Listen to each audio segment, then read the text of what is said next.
Sir, good morning, sir. I wholeheartedly welcome our. Is it audible now, Dr. Sarit Kishore? Yes, sir. Yeah, yes, sir. Audible. Please tell, sir.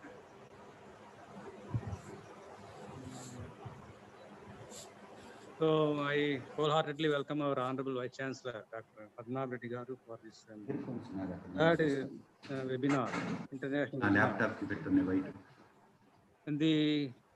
In the first webinar itself, I requested our Vice Chancellor Garu to give his message, but due to his preoccupation with some other webinars, he could not participate.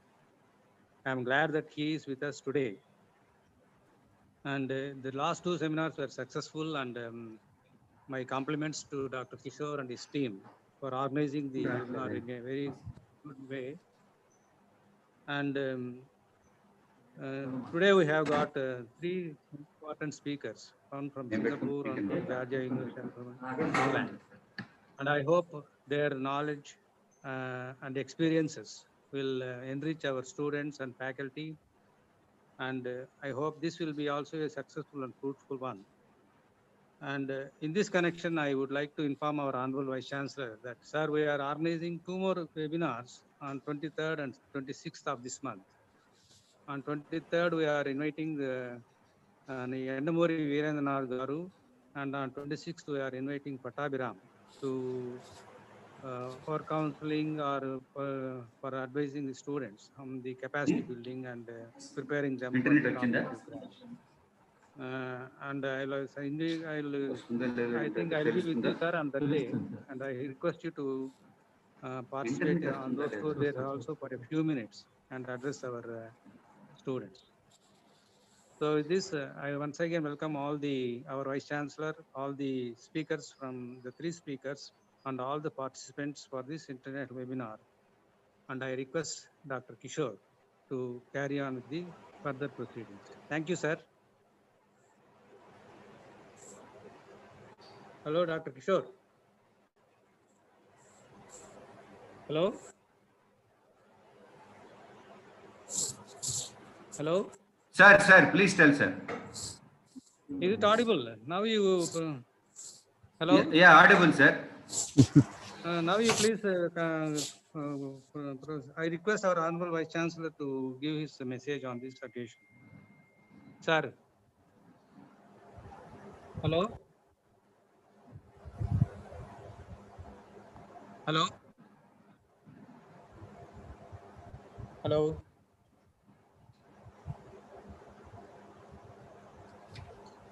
Hello? Sir, we are able to hear you, sir. Vice Chancellor, sir, is not online. Sir, Vice Chancellor, sir. Hello?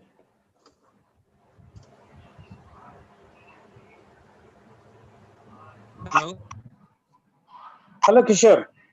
Is it audible to you? Sir, good morning, Yes, sir. sir. Yes, sir. Please, sir. Good morning, sir. Please. No, I'm not seeing any video, but anyways, let me go ahead. Yes, sir. I'm very Please, glad sir. to see that the organization of international webinar series is going good. Actually, there was invitation for me to join during the first webinar, but due to the other official commitments, I could not join. And I'm very glad to know that the two webinars on 6th and 13th went very, very good. And I also learned that there were more than 200 participants during these two webinars. One thing I'm very glad is that these webinars are almost spread across various subjects. That is one of the great wonder to me because too many people are involved and wider subjects are being discussed for the benefit of the students and the faculty. I could see there is a emergence in small animal practice, innovation in drug discovery research during the first webinar, then climate change and livestock production, then vets and wildlife conservation during the second webinar. And coming back to the third webinar, I see there are three eminent speakers. One of the speakers is very well known to N.T.R. I am glad to see him also. Probably I will find time to join the webinar when his talk will be there, because right now I have another scheduled meeting with the Secretary of Animal Husbandry. So probably up to 11:30 I will be busy. After that, I will try to come back and join the webinar. More than that, I saw the two additional webinars that are being, planned for the coming weeks. Those are exclusively on the personality development. The two eminent speakers are Endamuri Virendranath and Pattabhiram. Both, I have the experience of listening to those two eminent speakers in the past. I hope the students will be very much benefited by the speech of these two uh, persons. So in this way, not only technical aspects as well as the personality development aspects are also being covered. I really appreciate the chairman, Dr. Ravi, and also the organizing secretary. And one more important aspect is that you are bringing the scientists across the globe. They are coming from the different time zones. I do not know how you are managing with this. I do not know how you are managing with this differences in the time zone. But anyways, bringing scientists from the different parts of the globe is really commendable. I congratulate once again the chairman and organizing secretary and co-organizing secretaries for successfully conducting and already conducted webinars. I once again congratulate and wish best of luck for the successful organization of these particular webinars. So with this, I request the Kishore to take over the conducting of the webinars. Thank you very much for giving this particular opportunity to speak few words with the participants. Thank you very much. Thank you, sir. Thanks for all your help and cooperation. Now I request Dr. Kishore to proceed with the webinar. Thank you, sir, once again. Thank you, VC sir. Thank you, SS Dean sir. Thank you for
Dr. Kishore.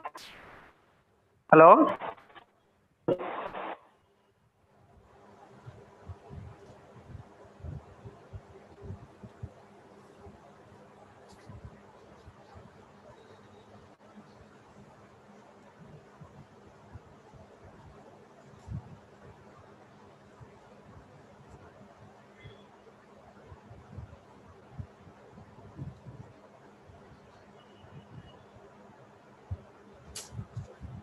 Only 29 members.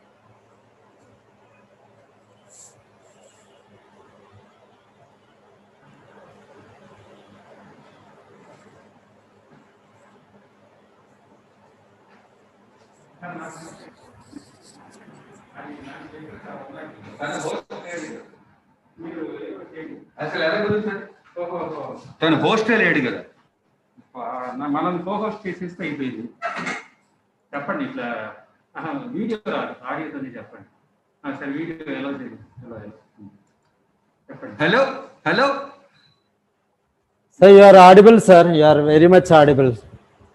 Yeah, sir, Dr. Srinivasulu Killari, please go ahead. We are having a technical issues. We are all mobile hotspots and we are not able to make it. In fact, the host itself got logged out. We are co-host. We are getting ahead with other things. Please start your sir. Okay. Please bear with us. Only thing is I have to get the sharing the screen rights. I think host has disabled participant screen sharing. Actually, host himself got logged out from his mobile hotspot. Oh, so we are moving to a different location. Please go ahead with your oral talk, sir. Okay, that's okay. Yeah. As and when we get you, we'll host you and you can screen share. Please. Welcome, Madam Dr. Kavita Kongara. Please bear with us. We are experiencing a lot of technical difficulties because the BSNL went out due to the heavy rains. It locked in the holes and we are all on our mobile hotspots and we are not getting proper connectivity. Welcome, Dr. Kavita Kongara from Massey University, New Zealand. Sir, Killari Srinivasulu, sir, please go ahead with your oral presentation. As and when the host gets connected, we can share the screen. Please. Sure. Okay.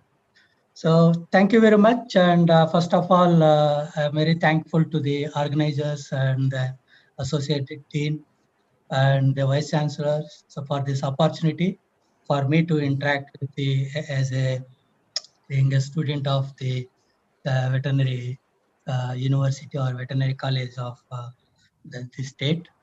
So I'm glad that I had this opportunity to interact with you all.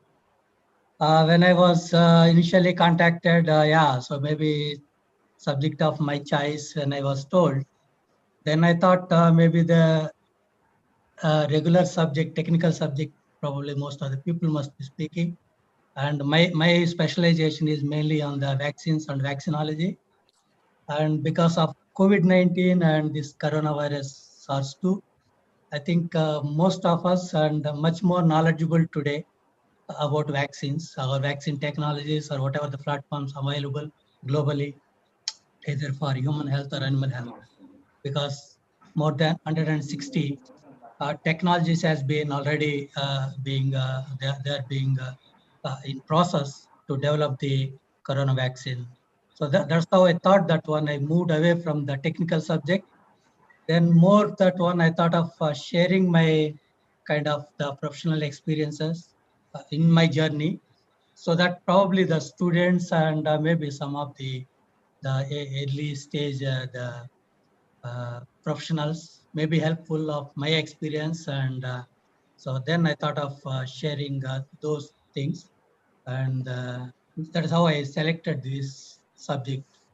So kind of the veterinary opportunities, or you can say my personal opportunities what I had in my professional journey within the animal health. So usually for anybody, we always have these certain things. Usually we plan certain things. Definitely that is the way we move forward when we progress in our career. Yeah, so definitely the veterinary was planned, and that is how I joined the veterinary. And I am a student of 84 to 89. from Tirupati Veterinary College.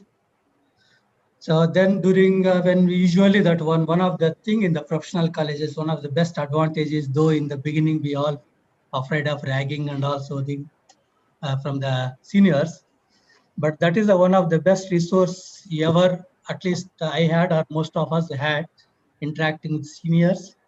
They are the best guides in our profession. That is how the professional courses, most of the professional courses, they are with you, whatever the words or whatever the experience they share with you, whatever the guidance you get it, apart from the teachers and the faculty and the other alumni within the campus. So that is how you plan when you join the veterinary, when you're before veterinary, when you're studying intermediate and all that one, that is how you plan by interacting with our seniors. Then they will say which course is better, which profession is better. So that is how usually we plan that one. So once while I was studying in BVSC, initially most of the time, once you get into the veterinary, then we all know that one. I mean, when we are at least in our batches, always we were told that one. So no need to bother. And once you are out of the college, all the jobs are readily available, and you no need to care. That is what the most of the fellow friends or somebody who is also studying MBBS and all, they also tell us, okay, you veterinarians, no need to bother. You always have the better opportunities and your jobs are fixed. So you are sure to get the jobs, unlike medicals. Okay. And that is how the veterinary profession, it is planned, and definitely that is how we get into that one. But when you are planning that one during the course, so there are a lot of unplanned things also will come into your way and in your journey. So that is how certain things also happen. So that is how I divided my things, the sharing my experience. So what all I planned and what all unplanned things which are happened. And during this journey, so what are the opportunities I had it, and in the professional, and how the professional journey helped me to the personal development. And what are the, of course, whenever there are opportunities, there is also threats in your journey and your professional opportunities. Huh? So how we could overcome those issues. Hello. And during the process, usually one is to have the inbuilt characters. That is how we all have this kind of the development what we had, what we are today, whatever we are achieved. We have some inbuilt characters, all of us. So that is how we could able to achieve all the whatever we are today. And some are acquired through the journey, either because of the curriculum or because of the extra curriculum or because of the your interactions with the friends and families, relatives, or whatever the conditions you come across. These are all the acquired skills. Okay. And when you are doing so, that one, I mean, when you are studying at veterinary graduation level, I had a lot of guidance. Some of the seniors who has moved out of the college and they were doing their masters and the post graduation at IVRA or other universities, and already some of them are gone abroad. What kind of research they are doing it, and particularly when we were in the 4th and 5th year of our uh, course. So a lot of things were happening around at that time. One of the upcoming subject was biotechnology. So that is how that was not fully developed, but it was very in the nascent stages, biotechnology.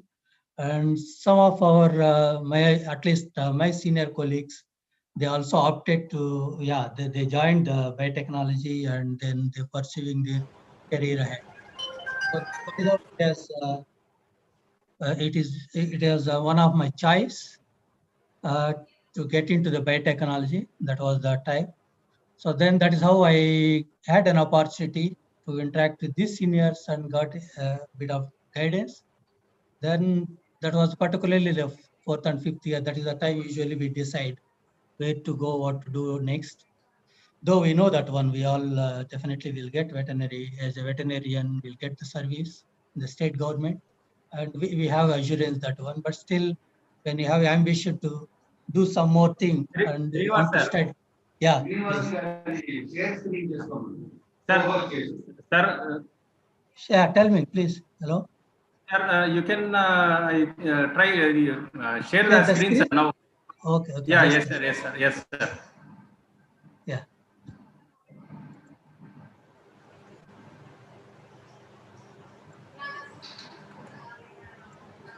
All of you, please bear with us. We are Yes, sir. still having technical issues. Sir, please go ahead. Are you able to see now? Yeah, yeah, yes. Yes, Please sir. maximize the PowerPoint and go ahead. Yeah. I am doing.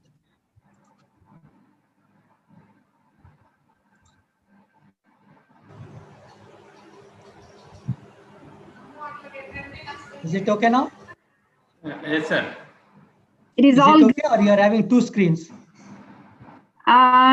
we are having two screens, double screens. Okay, You can okay, just okay, make it a thing. Yeah. Yeah. Is it okay now? Not yet. Yes. Yeah, Yeah. yeah. Okay. Yeah. Okay. Yeah. Thank you very much. Yeah. So what I was just mentioning about this one, this is something which is kind of planned the activity of mine in the beginning of veterinary profession. So that is how the when I took the entrance for the IVRA, so I could get through. And we are 5 of our batch. We could get through to IVRA in our batch. And all 5 are from into the different subjects. So I am in biotechnology, then others, somebody was in pharmacology, other was in the poultry. So that is how we get into that one. So biotechnology was at that time it was happening. And otherwise, I don't have anything much knowledge about the biotechnology because many fields of biotechnology was developing at that time. So that is how I get into the IVRA. So that was the one of the, we can say that one, the breakthrough journey when you are moving out from your own state. When at the state level, at least we have only interaction with the colleagues or student, the friends only at the state level or the teachers. When you go out to the National Institute, that is where you get into interact with the students and the faculty and the professionals, many of at the national level. So that is something, it's a good breakthrough journey, I can say, at IVRA. There are a lot of diversification and people from all over across the states, all the states, and different languages and different, even we have the different mess state-wise or the region-wise. We do have the mess, and when particularly we went there, not much food choice, and we all have to, as a students, we need to develop our own good mess at the IVRA. I think some of you all are from IVRA. You all know that one. So those are the experiences what you gain when you are traveling through your professional journey, and that is how we get exposure. Even we all hardly we used to speak Hindi at Tirupati. Hardly we understand that one. So those are the things we get a bit of exposure there when you move across, because you all know that one in North without Hindi you cannot survive. Even we had some of our teachers at IVRA, particularly one of the teacher from genetics, he used to teach in the Hindi. He's more always is eager to, he's keen to express or explain in the Hindi. And myself and one more guy from the Tamil Nadu, we were there. Hardly understand any Hindi, and always we have to remind the professor that one, okay, you have to explain it in our in English. So that is the very one of the experience I had it with, particularly with the genetics subject. So when we entered at IVRA, it was a very, though we are, we could at the personal level, we all have to very good interaction from our college, seniors and juniors. That is how we get together, and we used to have that work. And professionally, we used to have this, the scientists and all, that IVRA is not a teaching institute, it is a mostly research institute. And it is totally depends on your interest and how we can able to. And we had a very good library and very good labs, particularly the biotechnology is one of the best labs at that time.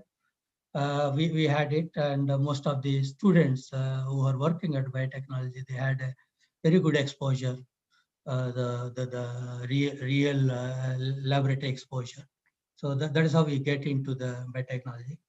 And also we have several positive and negative experiences at IVRA. So that was the time there are a lot of transition in the management of IVRA. So whenever there are director changes, whenever HOD changes, there is some impact on the students. So that was the transition. So that also we underwent. That is also one of the good experience. Of course, that makes certain changes in your life.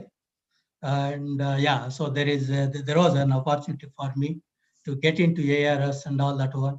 But yeah, so because of those transitions, those hiccups, so we couldn't, I couldn't make it to the ARS, though I qualified for the entrance exam, I mean the ARS qualifying exam, but I was not in time with a degree. So those are the experience. I had a very good experience of those transitions. And one of the breakthrough year, I can say that one when I did my master's thesis, it is in the viral genetic engineering. I worked on the bovine herpes virus. At that time, yeah, that is one of the virus many researchers try to work on some of those genes. One of the gene we were working in our team. And after completing the research and after submissions, I was going around the conferences to moving across to present the part of the research work. And initially I was at International Virology Congress. I think it was at Lucknow, something. And there was a second meeting at Pune, it's BAVE. That was organized by one of the DIA Symposium, Department of Atomic Energy. So that was a conference where I was presenting my research work at that conference. Until that time, I don't know anything about BIF. And that was a conference. Through that conference, I heard about that one. So there was the presentation, oral presentation was offered to me. Then I traveled to Pune. And yeah, there is, as usual, I presented my research work. And at that time, being a bovine herpes virus related research work. And BAFE was, they were considering the project from Department of Biotechnology to develop the vaccine for the bovine herpes virus, that is called IBR. You all know that one. So that was some kind of thing. I mean, the why it was, I can say it is, though it is not planned till the time I was in that conference. And at that time, one of my teachers, like Malhotra, Professor M.L. Malhotra, so he is a renowned person on the IBR. He was the person who introduced me to the BAFE, and he advised management after my presentation in the conference. Kilari should join the BAFE, and they intend to develop the vaccine, and this is a nice organization. So that was the introduction I was made, and even the same meeting, stalwarts like CM Singh and all, they were there. He was chairing that session.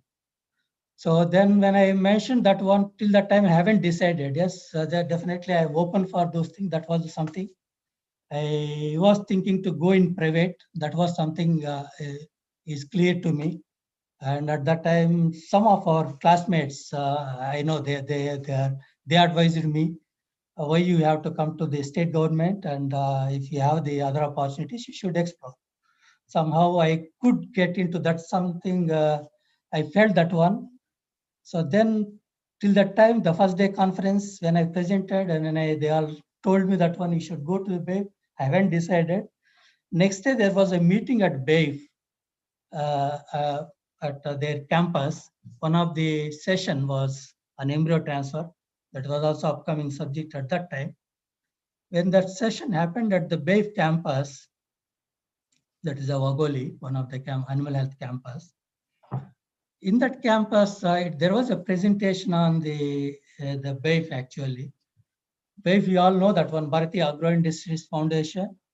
It is based out of Pune, and it is developed by the Manivai Desai. He is a Gandhian disciple.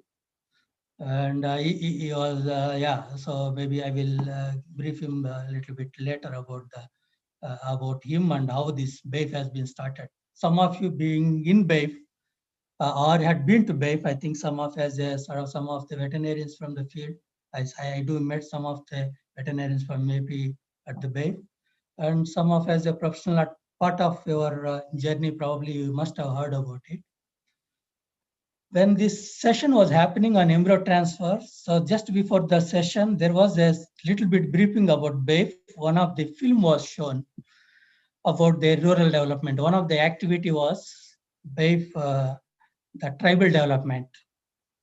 That was something, it was Maharashtra-Gujarat border where they took the tribal development program, where they converted the tribal area, where the hilly area, there are no water, there are nothing. I mean, they are the nomadic people, you know that one, they keep moving here and there, the tribal people. They didn't have much livelihood. That was the one of the show, it as one of the program, BAIF took it as a challenge, and they converted that tribal area, that hilly area between Gujarat and Maharashtra border into the mango garden. So they converted that one, the tribal area, they made the lift irrigation kind of thing. Those days, probably it was 70s and 60s, it is not much development. So that was the time they made lift irrigation to pump the water to that hilly area. Then the growing the mango. You know the mango, one of the best brand India exports is Alfonso. You all know that one, that is the global brand. So the one of the best mangoes from Maharashtra still, I mean, they export all over the world actually. Those tribals, he converted the lives of those tribal people into the best livelihood. And what BAIF used to do, it used to develop, it is a community participation. They involve them during development and they participate in that one. And while they're doing that one, they slowly withdraw from that one and completely by community own that one. So that is the way they withdraw. And whatever the outcome of that facility and whatever the development, it is belongs to that farmers or those tribals. That was the video actually. That made me to took the decision at that day, the next day when I was told that one, okay, so BAIF, why I should join. So there was a connection, no? I mean, BAIF being a non-governmental organization, not many NGOs, at least in AP at that time, or Telangana at that time, we never saw any kind of those NGOs, at least during my graduation period. When I saw this one, the kind of development, somehow I got connected. Probably the reason I am basically from the farmer's family. That is one of the reason I am from the rural area. So probably that was one of the reason I got connected. And then I decided, yeah, so better, yeah. So I think this is the something organization. This is something different. I haven't heard about it. I haven't seen about it. So then that is how I get into the organization. So though I had, to be frank enough, I had a couple of, same day I had interview, both in BAIF as well as Venkateswara Hatcheries. This is also Pune based. That was also suggested by other organization, one of my friends. But I preferred, maybe at that time it was a foolish idea. I didn't attend the interview of Venkateswara. I attended only interview of BAIF. Even I didn't had appointment letter, but still somehow I was confident in me because in that interview panel, I was lucky. He was Manivai Desai himself also was there. And yeah, so he was somehow, yeah, I got selected. And yeah, he was only one question he was asking, are you keen about the working for BAIF? Because they never need to check for your subject, the background. Okay, I may not be having much of rural background or biotechnology means always they think they are limited to the lab. They will not go into the field. So that was the perception at those days as actually. So that decision for me to make, having the biotechnology background subject and getting into the rural developmental organization like BAIF, that was the big decision actually. Okay, at that point of time, whatever I felt to me, so that's how I took it. BAIF, you all know that one, the BAIF Development Research Foundation, it is today, I think several states, I think most of the states, including AP, they must be operational now. Those days are very few states they were operating, particularly Maharashtra and other some northern and Karnataka, northern states and Karnataka. And Manubhai Desai actually is the one of the founder, being a non-veterinary background, and he's basically, you all know that one is physics graduate actually. He was a Bombay University student. He was in jail along with Mahatma Gandhi in Yerwada jail, you all know Pune, when the freedom movement was happening. So he was a student, and they were expert as being a students. They were making this all the handmade bombs and all. There a lot of violence was going on in the freedom movement. So they were the students. They are all more aggressive. That is how they were being jailed. Gandhi, as usual, Mahatma Gandhi was always educating these people to be away from the violence and to be peaceful movement. So that is how they somehow, Manibhai Desai, along with other youngsters, he got into the path of Gandhi. Mahatma Gandhi has started actually during that moment when he was in Pune.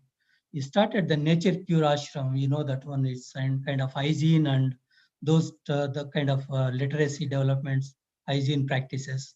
That is what education he was making near Pune. That's a place called Urli Kancha. So that is a place actually. All these people, the youngsters, they were following the Mahatma Gandhi. They were working with them.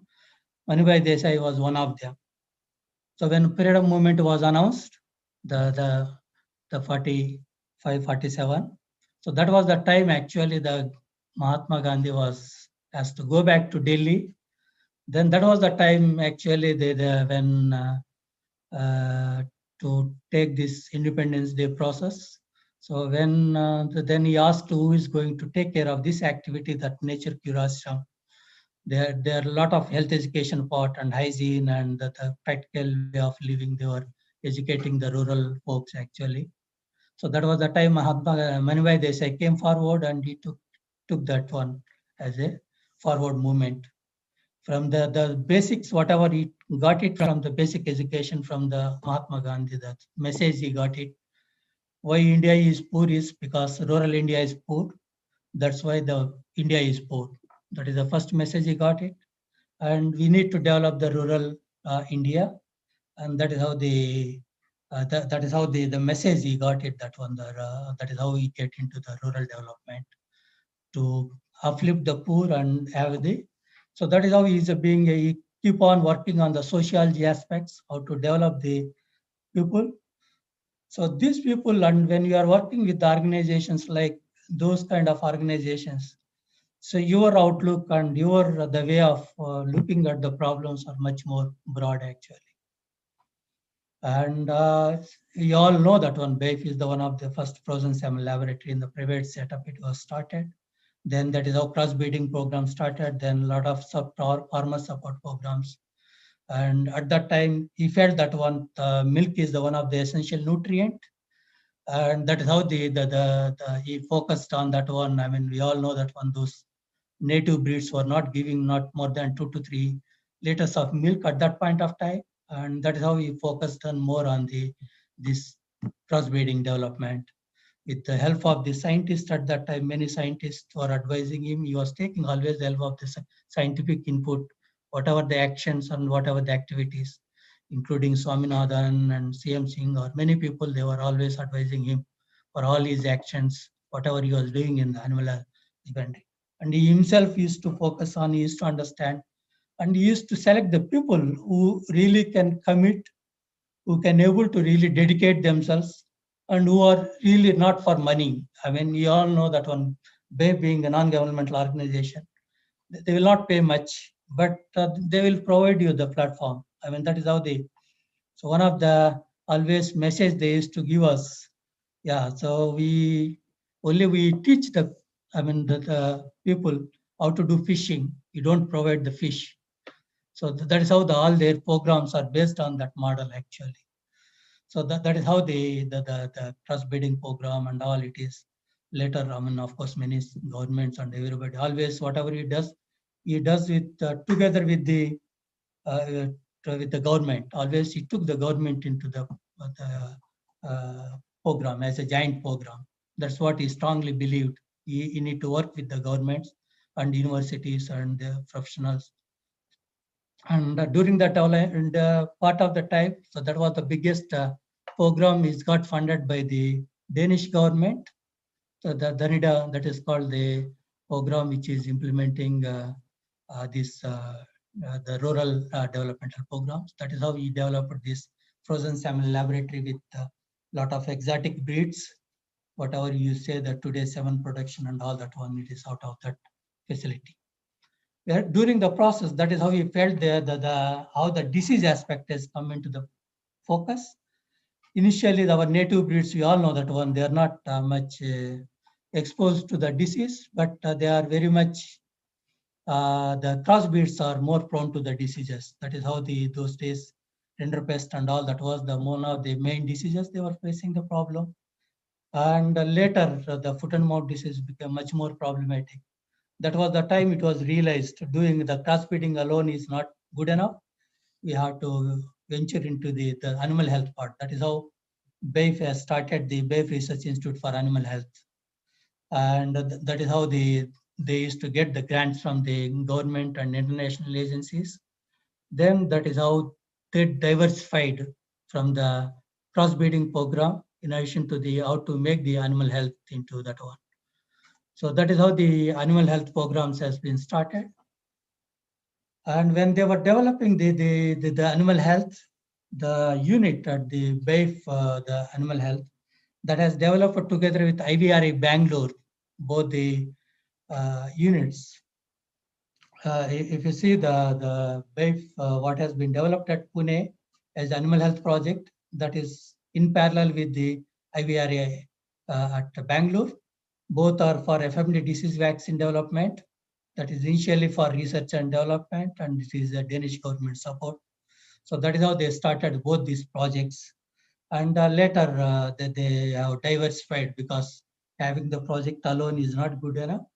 And then they thought that one, we need to commercialize, and BAIF being a non-governmental organization, they don't do any commercial activities. Then that is how they floated these BAIF laboratories as a no profit, no loss organization. So that is where the place I got into that one. Though the BAIF laboratories was operating on the vaccine production and distribution and all, but the research part is handled at there's a BAIF Development Research Foundation.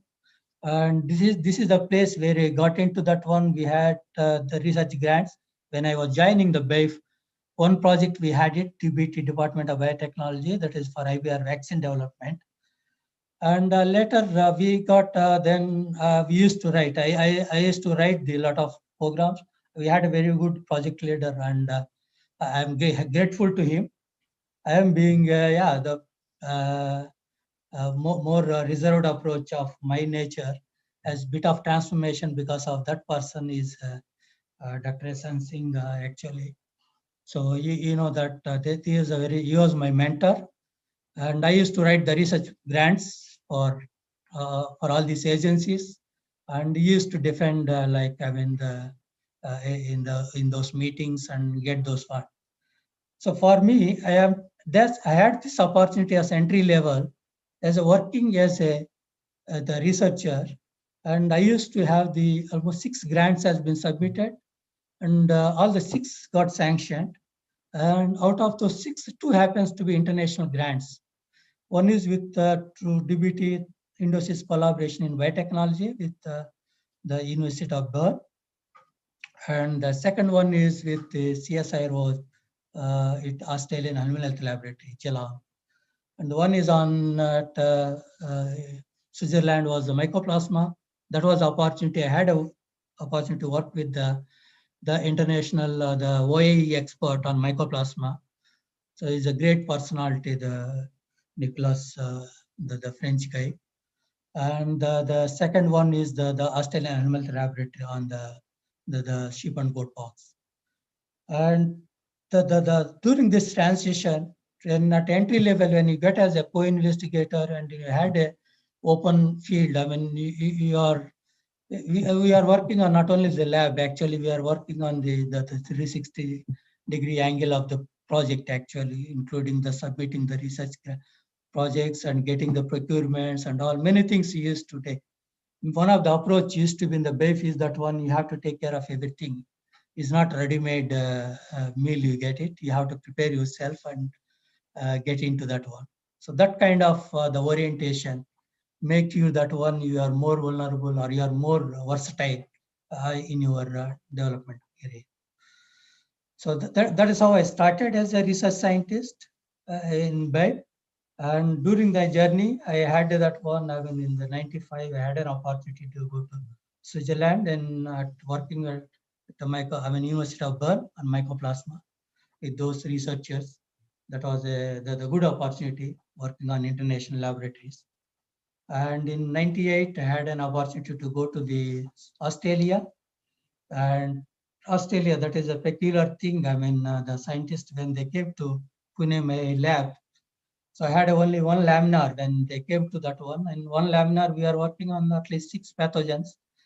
And they were laughing at me. I don't know how pure virus you are going to get it for sheep and goat goat pox diseases.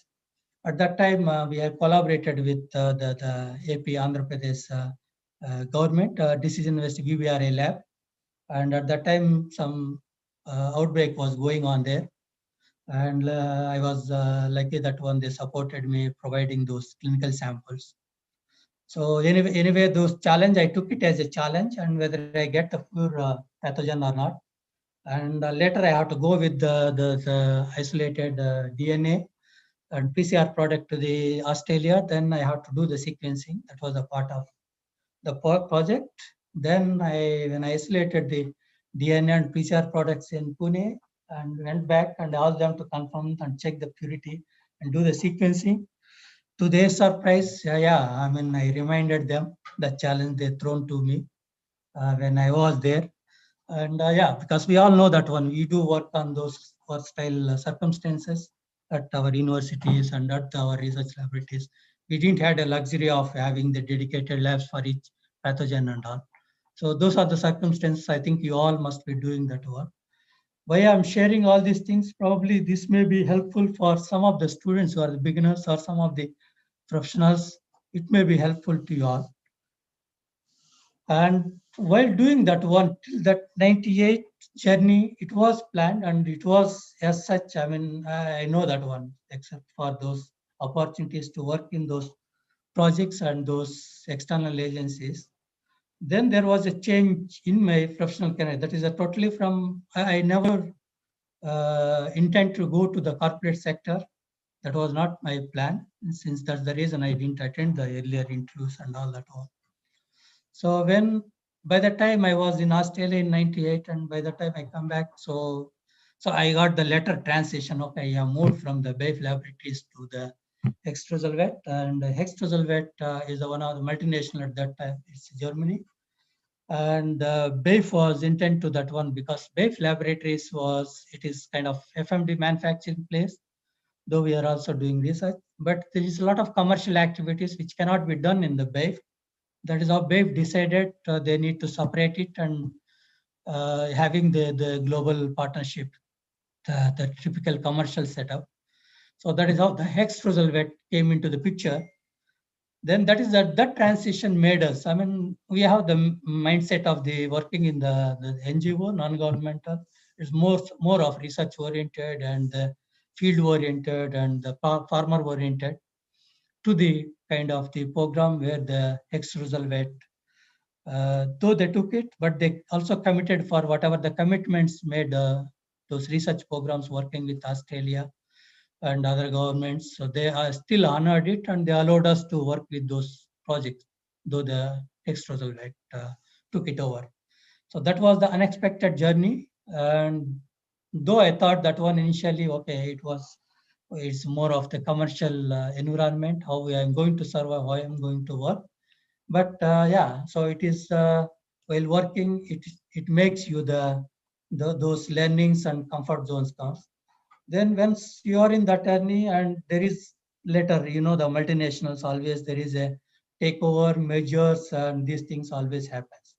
That is how later Hextosol were taken over by the Intervet. Then again some more transition. Then Intervet is the Netherlands, Dutch company. Then further it was taken over by the US, the sharing flow. Then finally landed in the MSD, animal health. So that is how my transition just helped me that one.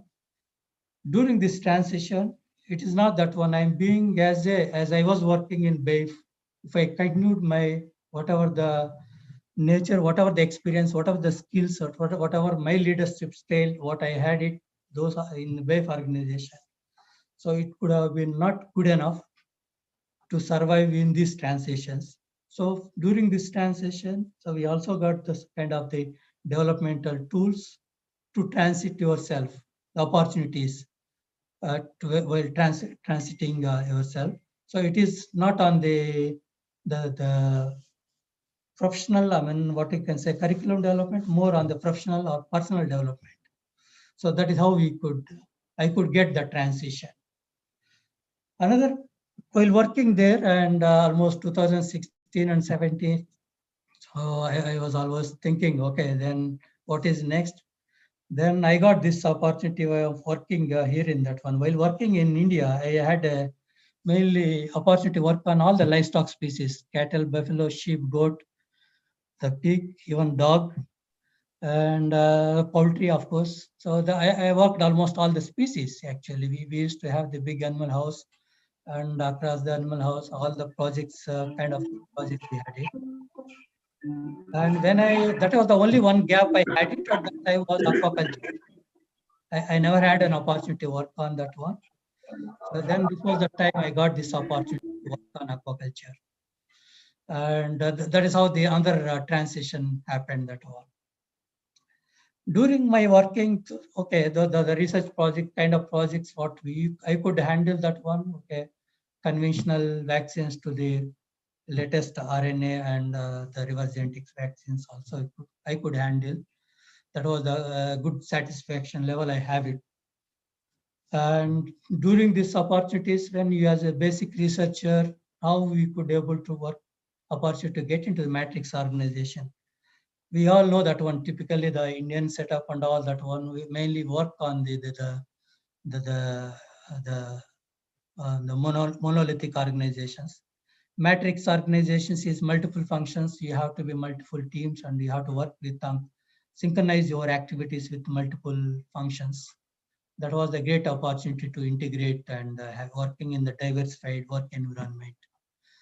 And last 10 years, I had an opportunity working on when I was in India, I was also as a part of the leadership team over there at the country level within the organization. And now we are in Singapore also, I'm part of the country leadership team. So we have the apart from animal health, they are in human health and human other manufacturing organizations for the MSD. So they are all the different organizations. We all meet and we all discuss and we all plan what is to be planned for the plan for the organization. That is how we used to have these opportunities. And most of my message for the team, that one, the person like me who is coming from the rural background and totally depending on that, I didn't have the godfathers or that one, but most of them is the colleagues and teachers and the seniors, and these are the people who guided throughout the journey. Always the teachers were very helpful and they were always give the good suggestions and all that one during your transition. That all help us. And in the professional journey, many people come across to you when you are open to your suggestions, open to change over, and always those opportunities will come to you. Everyone will get an opportunity. That's what I strongly believe in. And how we can use it and how we can build our career and how we can move forward. That is what something we all have that one. And when I able to get it, that's what I always tell my daughter. When I able to get it, and you people are much more, I mean, the millennials are much more progressive and much more knowledgeable, and they are more handy, I mean, handling the smart tools. I mean, particularly the today's environment. maybe future, maybe most of the things you have to handle the virtual environment. Probably that is something in future is going to be the most of the things you'll be working remotely. And you all must have heard that one. The one of the latest development is the smart glass, or you call Google Glass. You must have heard. Now things can be done remotely. Not necessarily we have to be in the lab, same lab. You can be in the different lab. You can be in the different office or different country. Still, you can work with the other colleagues in other labs. And while during journey, not only my professional development, also my personal development, career development, advancement, it has happened. And every 4 or 5 years, I used to get the breakthroughs and the upgradation in my career. So that is what I strongly believe. And what opportunities you all and we all as a veterinarians, you all having that one, maybe particularly what I mean to say, you all must be knowing that country level and you all must be knowing that university academic side, what opportunities you all have it. But what I mean, these opportunities are mainly at the multinational level, and what kind of opportunities you all, we all can have it, and you all can, you have to look for it. Most of the time, whenever you are looking at the multinationals, any organization, always most of the people contacts me or for anybody for research positions. Actually, research positions are very minimal within the organization, but there are many more positions in the organization actually. Manufacturing or marketing or sales or animal house or managerial, quality control or regulatory affairs, technical service. There are many things actually where the veterinarian can play the role actually. They have an opportunity. And of course, you also need to have some sort of soft skills with you, and you have the additional developmental aspects with you. Then you can able to. And you all very well know that one. I mean, some of our colleagues already entrepreneurs, very much in the Vijayawada also, we have some entrepreneurs from our university. And across the country, there are many veterinarians, they have a lot of this entrepreneurship.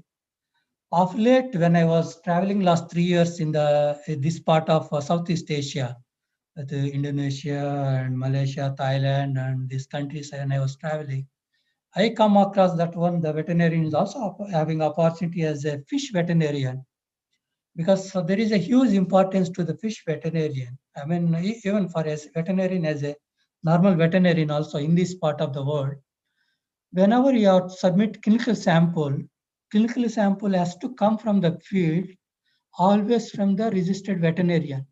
That is a mandate actually. Maybe in India also that is a supposed system is like that one, but I don't know how long when it is practiced, it is strictly implemented.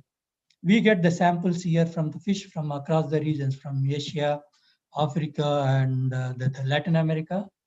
But all these samples, we get it through the veterinarian. What we do, that we veterinarian is registered here officially, are eligible to as a qualified veterinarian, and then they can supply, they can provide the sample. They have to provide the veterinary health certificate. Maybe India also must be the same thing. It is same thing is practiced. What I mean to say, probably if we enforce the law, then we have the importance. It is matter of execution, so or implementation. Otherwise, kind of rules and regulations is globally the same. So whatever the country, wherever it is implemented, that country is progressing well. And wherever the rules and regulations not implemented in its in situ, I mean, that's how those things are not really, those countries are still struggling to progress. So that's why what I say that one, this fish veterinarian is another opportunity. We all had it actually. The right side picture, this one particularly, I took it from the one of the university, agriculture university from Thailand, Kasarasat University. It is actually, to my surprise, is a small animal clinic. They have both outpatient as well as inpatient wards actually. This is just a reception actually. And those hospitals are too good at least. I am not telling something outside Asia. In Asia, it is such a one of the proud laboratory actually. They are doing great job, and they charge the patients and the companion animal pets and all, they are offered to pay for it. That's how that works. And a lot of other things, yeah, as I was just mentioning, the virtual employment roles, a lot of things will be coming up. And that is the new way of, that is what I thought about sharing about me. And if you have any questions and all, I don't know how much time, probably I spilled over my time. So that's what I thought about. And if you have any questions and all, if you want any contact, and can be LinkedIn is one of the best source to be in touch on daily basis. Thank you very much. Thank you, Dr. Kishore. I mean, over to you. Yeah. Thank you, Dr. Kellari. It was really a rich experience of yours, and the journey was very grand. And as you have very well said, one of the important aspects why we are conducting this international webinars is to have the alumni from our university as the speakers, and their journey should be an eye opener to the students, budding veterinarians, and alumni. We have started a strong alumni association at Gannavaram College also. So it is very good that your experience will be very helpful to them. So thank you very much. Yeah, I apologize all for the initial technical dropout that we had in the beginning because of the BSNL network connection. And I apologize, Dr. Kilari, that I could not properly introduce you. But I would like to say a few words for the benefit of all. Dr. Kilari got the SDC Overseas Fellowship as scientific investigator to visit University of Bern in Switzerland. And in 1996, he got the Dr. Ishwaran Memorial Award for the best article in biotechnology for that year. And in 1998, he had the ACIAR overseas funding as scientific investigator on sheep and goat pox project to visit AAHL of CSIRO at Geelong, Australia. And in 2002, he had the BAIF Award for developing IPR vaccine in the year. And in 2015, he got the Distinguished Veterinarian Award by Senior Veterinary Associations of Maharashtra in India. So these are the few awards. And I thank you once again, Dr. Kellari, for sharing your rich experiences. And as you said, your journey from an NGO to an MNC is really inspiring, I think, for the budding veterinarians. Thank you very much for joining us. And like we have planned a wide variety of topics, we'll now switch over from your topic and we'll move to University of Georgia, Athens, from where we have Dr. Harshavardhan Tripathi with us, and who will be enlightening us on a different topic. Like we said, it is not just professional or scientific talks that we wanted. We wanted a mix of different areas. You must have seen from the different brochures. So now I invited Dr. Harshavardhan Tripathi. Are you logged on, Dr. Harshavardhan Tripathi? Dr. Kishore, yes, I am logged in, but the video is not available because video on. Dr. Tomar, please see that his video is enabled. I made him co-host, sir. He can do himself, sir. Yeah. Dr. Harshavardhan, you can yourself. Yeah. Great. Thank you very much. So let me just introduce you. Dr. Harshavardhan Tripathi is the professor poultry processing and safety, University of Georgia in Athens. I welcome you, Dr. Harshavardhan Tripathi, first, and let me introduce you to the audience. Dr. Tripathi is the John Becker's Professor of Poultry Processing and Safety in the Department of Poultry Science at the University of Georgia, Athens, Georgia. In his current role, he teaches and conducts research on poultry processing and its effect on poultry quality, yield, and other characteristics, and on improving the microbiological quality and safety of poultry. Previously, he was a professor and food safety extension specialist at University of Nebraska, Lincoln, in the Department of Food Science and Technology. In this role, he assisted food processors on food safety and microbial shelf life issues in Nebraska and throughout in the US. He has been awarded the Harry Link Rudnick Award by North American Meat Processors Association for his service to the meat and poultry industry. His research and outreach programs focused on a variety of microbiological food safety issues related to meat and poultry products as well as other foods, including low moisture, water activity foods. He has published extensively in applied food safety research focused on mitigating the risk of foodborne pathogens such as E. coli and others in beef and beef products.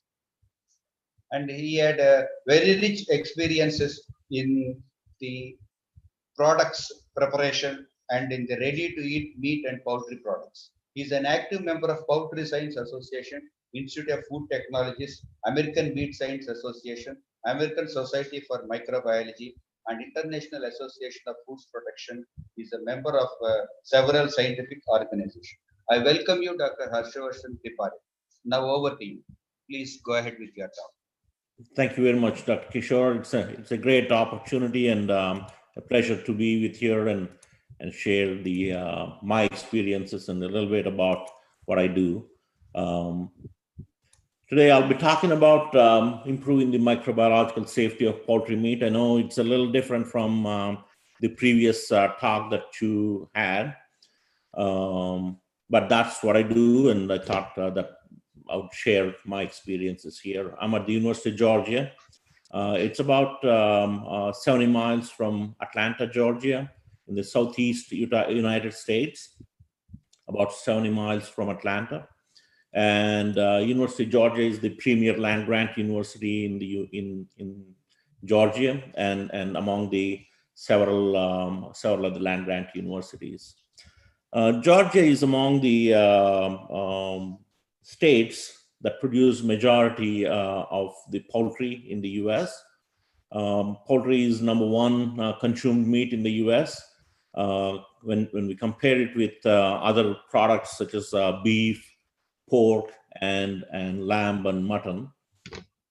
And one of the reasons is because the cost of chicken, along with the perception of being a healthy meat, being low fat content, has increased its consumption over the years. And actually over the years, it has flipped from beef and pork to poultry as the major consumed meat. In Georgia, we produce about 1.3 billion broilers. Georgia is the number one producer of broilers in the U.S., followed by the states of Arkansas and Alabama. And this is probably a very good depiction of one of the poultry houses as we produce the major, we are the major producer of broilers. We have several poultry houses located all across Georgia. A poultry house may contain anywhere from 40 to 60,000 chicken in one poultry house. And on a farm, they may have anywhere from 3 to 5 poultry houses. So at a time, they'll be growing quite a few broiler chickens on a farm. And over the years, probably you can see that meat production in different countries and United States is one of the major producer. And if you compare with China, probably it's not that much, but then the population base that we have here in the US is quite smaller compared to China. So US is a net exporter of meat and meat products from US to other countries, and majority of that goes to Mexico and China, Japan, South Korea, and other countries across the world. In the US probably is the number one producer of poultry and poultry meat, followed by Brazil and some other countries. And this picture gives an idea of the poultry production in the US versus India. And per capita consumption, of course, is greater in the United States compared to India as well, the poultry meat. And this chart shows the production of beef versus pork versus poultry.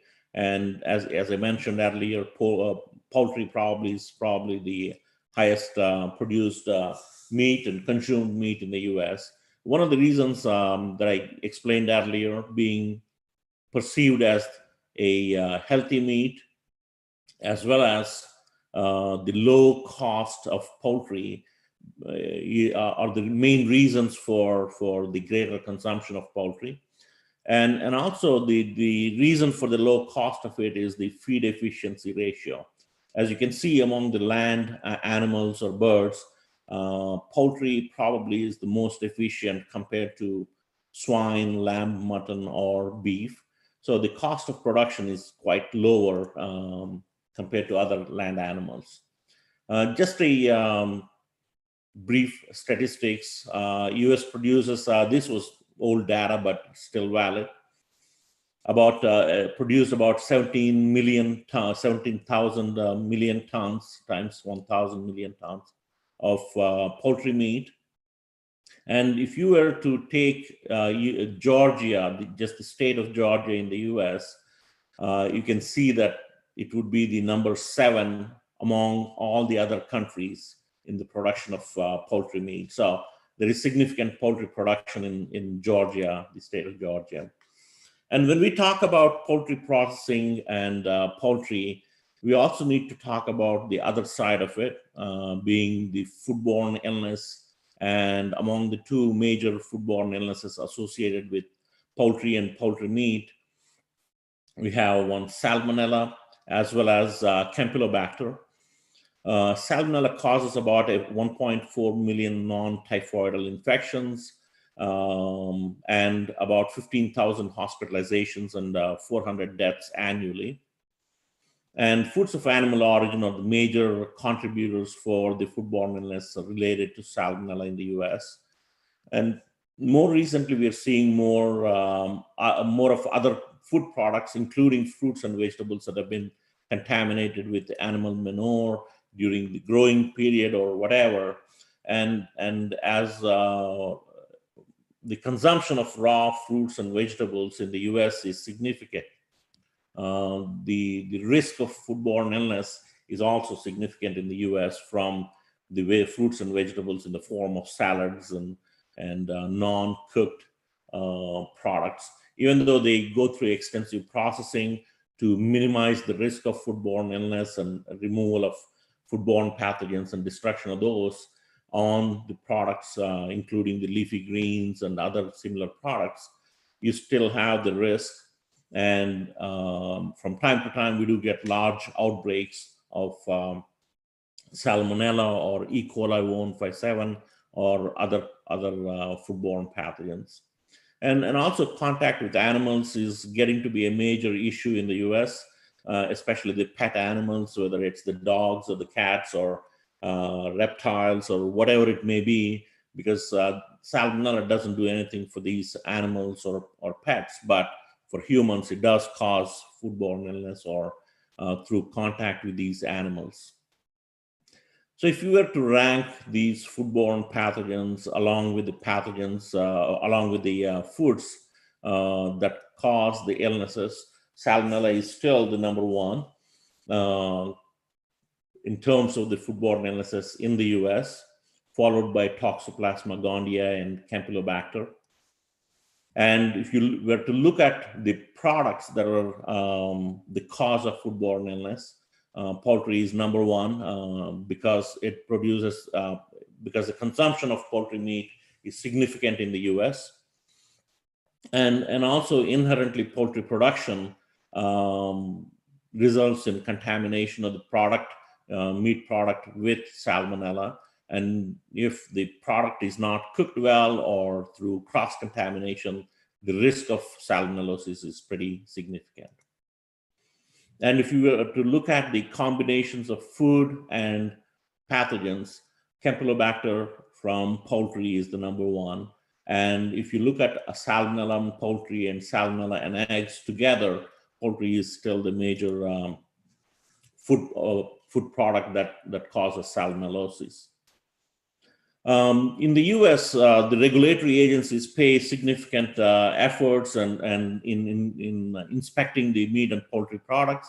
And in every meat and poultry processing operation, the USDA Food Safety Inspection Service, which is the agency that has the regulatory authority over production of meat and poultry products have inspectors, inspection personnel, and they inspect within the purview of the two acts of Congress, the Federal Meat Inspection Act and the Poultry Products Inspection Act. And they have to inspect every bird or every animal that is intended for meat production. Although they look for animal diseases or bird diseases and any evidence of those pathological issues, they cannot look for foodborne pathogens. So the risk is still significant.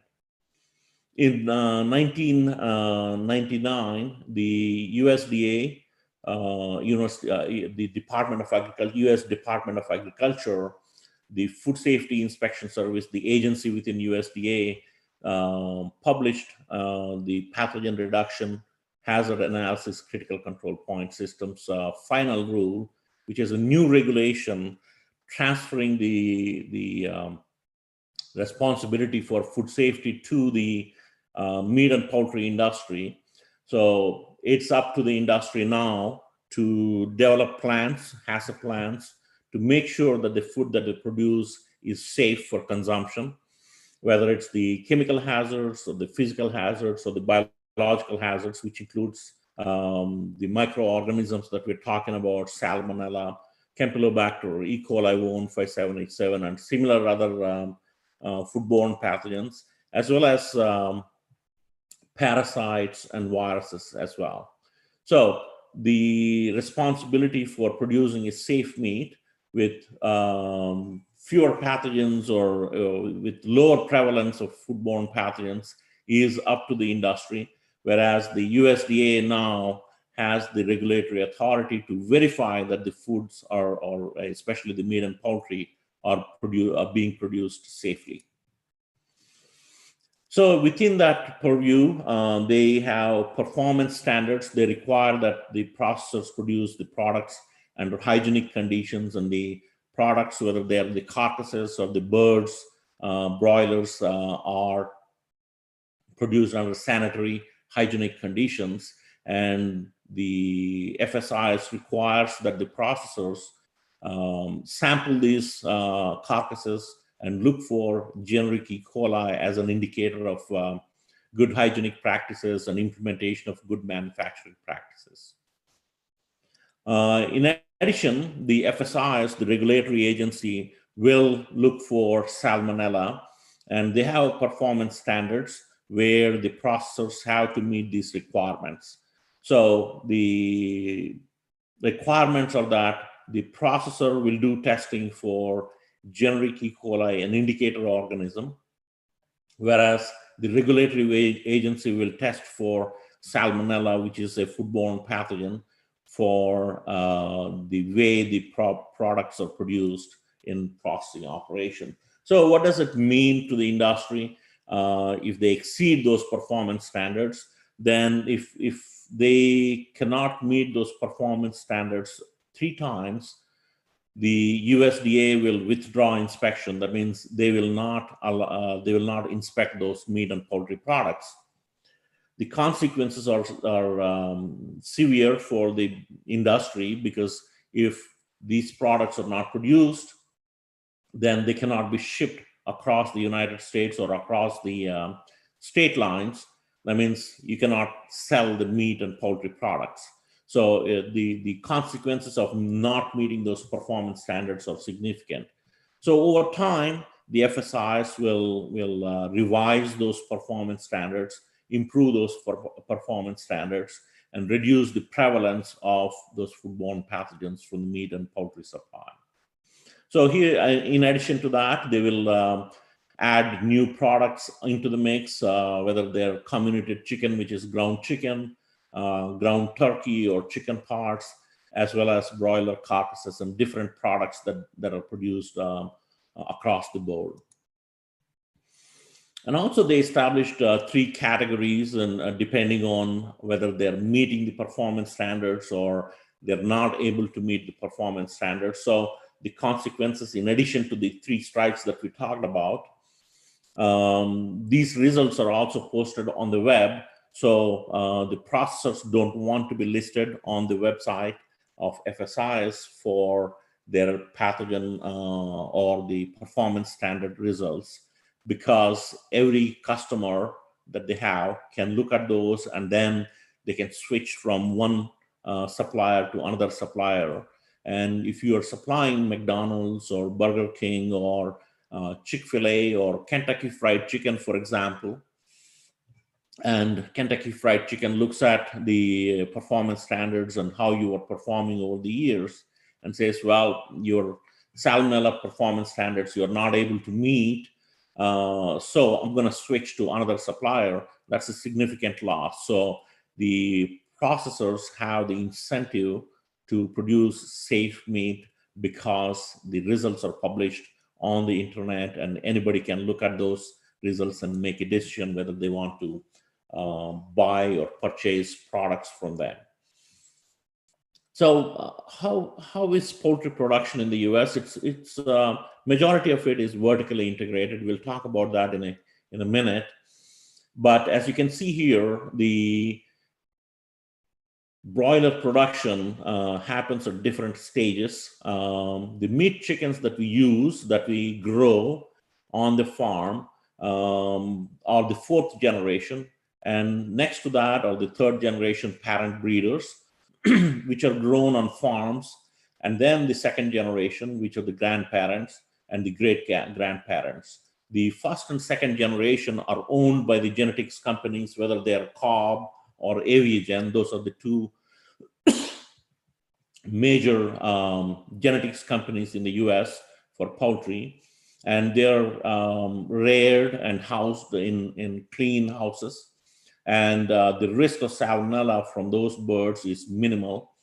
Whereas the eggs, the hatchable eggs or hatching eggs from the grandparents are transferred to hatcheries, and the chicks are then transferred to the parent breeders, which are within the companies that broiler companies that grow those parent breeders, and the eggs are laid, hatching eggs are laid, and those eggs are hatched and used, the chicks are used for meat chicken or as broilers.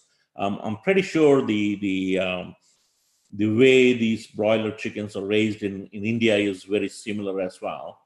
So the risk of vertical transmission is significant from parents to the next generation of chickens, because we know that salmonella can be on the shell, in the shell, or on the membranes, and certain serotypes of salmonella can also be transmitted trans-ovarian.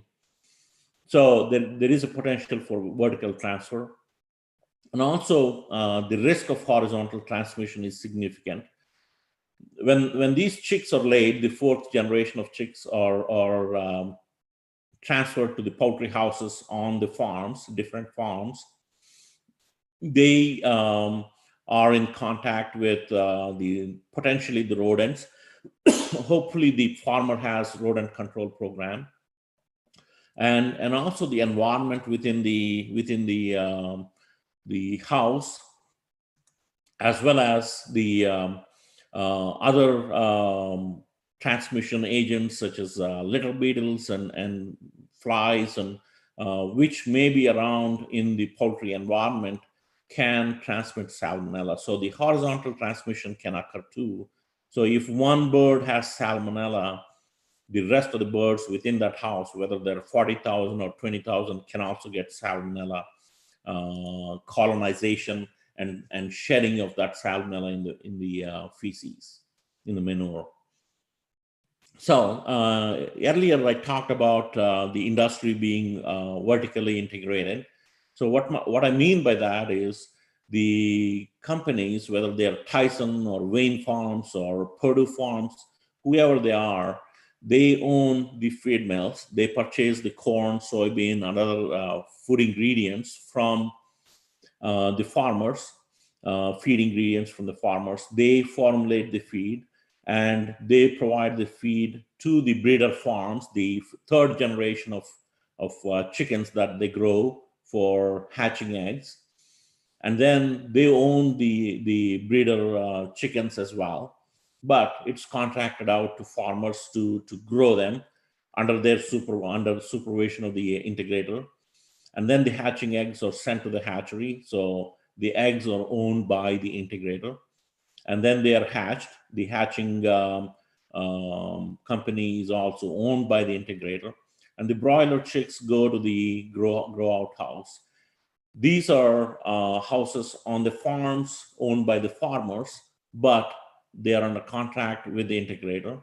And the chicks are placed in the grow out house, and once they go to grow to a target weight, then they're transferred to the processing plant. So the integrator owns the processing plant as well. They're processed into further processed products, whether they are cut up parts or batter and breaded products. And then from there, they go into the distribution systems, whether they are retail groceries or food service institutions or for export. And then in majority of the cases, the rendering plant, the byproducts from further processing as well as processing plant goes into rendering, and that feeds back into the feed mill for reconstitution into the feed for the poultry. So majority of these operations are owned by the integrator, so they have better control on how the chicken or raised, the broilers are raised, what goes into the feed and like that. So what are the sources of salmonella? Contamination of the birds, and also colonization of the gastrointestinal tract of the birds. It can be anything. Nest box cleanliness, the feed ingredients have been shown to be a source of salmonella. The filthy litter, because the birds are caprophagic, because they eat their own litter or the manure from time to time. The transportation coops that are used to transfer the birds from the farms to the processing plants, the flies, the rodents. The farmers take exquisite care so they don't have these issues, but they cannot eliminate them, because when you have so many birds in a house, it's difficult to eliminate the rodents, the wild birds on the outside, as well as insects such as darting beetles and flies and like that.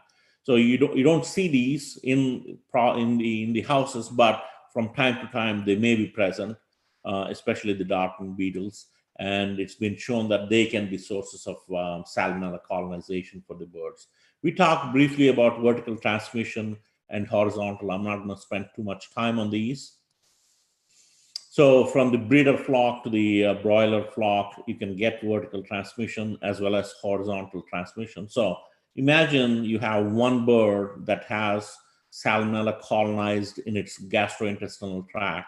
That one bird can be the source of salmonella for the rest of the birds during the grow out period. So majority of those birds that go to the processing plants may have salmonella in them in the gastrointestinal tract, as well as on the surface, whether it's the feathers or the skin or other parts of the bird. So why do we want to focus, or why does the USDA focus at the slaughter operations or evisceration plants for food safety? Because if you imagine like hourglass, the number of family farms growing broilers or producing hatching chicks have about 25,000 across the US, and about 180 slaughter operations, and millions and billions of consumers across the world. So it's easier to control the prevalence of salmonella at the slaughter operations. So the USDA FSIS focuses on reducing the prevalence, reducing the concentrations of these organisms at the slaughter operation.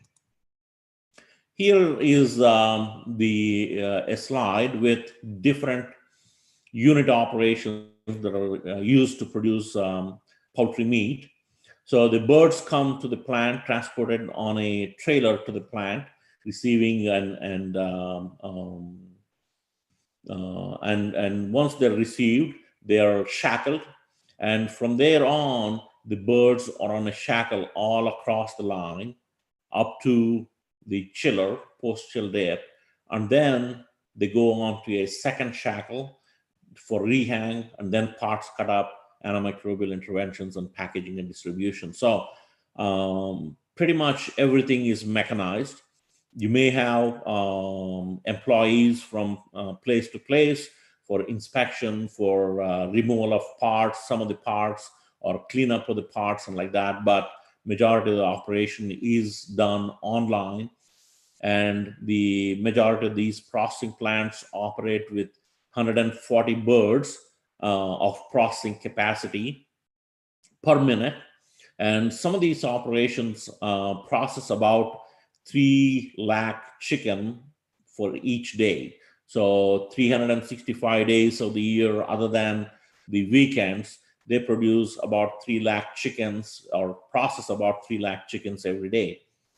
So let's look at each of these unit operations and what it does in terms of salmonella spread and like that. So one of the first unit operations, after the birds are hung on the shackles, they're stunned so that they are unconscious, they're bled, and then they're brushed on the surface to remove any soil, and then they're scalded. The main reason for scalding is done through immersion in hot water. The main reason for scalding is to reduce or loosen the feather follicles. They can be removed. And we see these unit operations also when you go to the market and when they slaughter the chicken for consumption. You see the same unit operations, but here they're more organized and more mechanized. So the scalding operation is done by immersion in hot water, about 60-65 degrees Celsius, for about 5 minutes. And then picking is the unit operation where you remove the feathers and then goes through rinsing and evisceration and removal of crop and so on and so forth. So let's look at each of those unit operations where there is significant risk of cross-contamination or the risk of reduction or the potential for reduction of salmonella prevalence or Campylobacter prevalence on the birds or the carcasses. As you can see here, during scalding, unless you use very high temperatures, 60 degrees Celsius or higher, which is the hard scalding, majority of the processors do use that scalding method. But as the birds are coming in, the birds are there for 5 minutes, but there is a fresh inlet of birds, like 140 birds every minute. So the risk of bringing in salmonella and having a dynamic population of salmonella in the scald water is significant. So even if some birds don't have salmonella coming into the processing plant, the cross-contamination from scald water can occur. So majority of those birds may have salmonella. So is Campylobacter on the birds. So the feathers, the skin may have those organisms. And picking operation, the removal of feathers is not a clean operation by any means. Whether we do it at home or in the market, you can see that it's not the cleanest of operations, but you have to do that, remove the feathers before the carcasses can be further cleaned and eviscerated. So what happens during picking operation is that if you have dirty water from the scalder with the pathogens in there, you remove the feather through the discs that you have on the rubber fingers, and the dirty water can get into those follicles and get sealed once you remove the feather. So now these microorganisms are protected from antimicrobial interventions or exposure to antimicrobials like peroxyacid acid or chlorine or some of those antimicrobials that are used. And also during crop removal, there is evidence that whatever you have in the crop, it's a perfect environment for growth of salmonella and Campylobacter. So the risk of cross-contamination at the while removal of the crop is significant as well.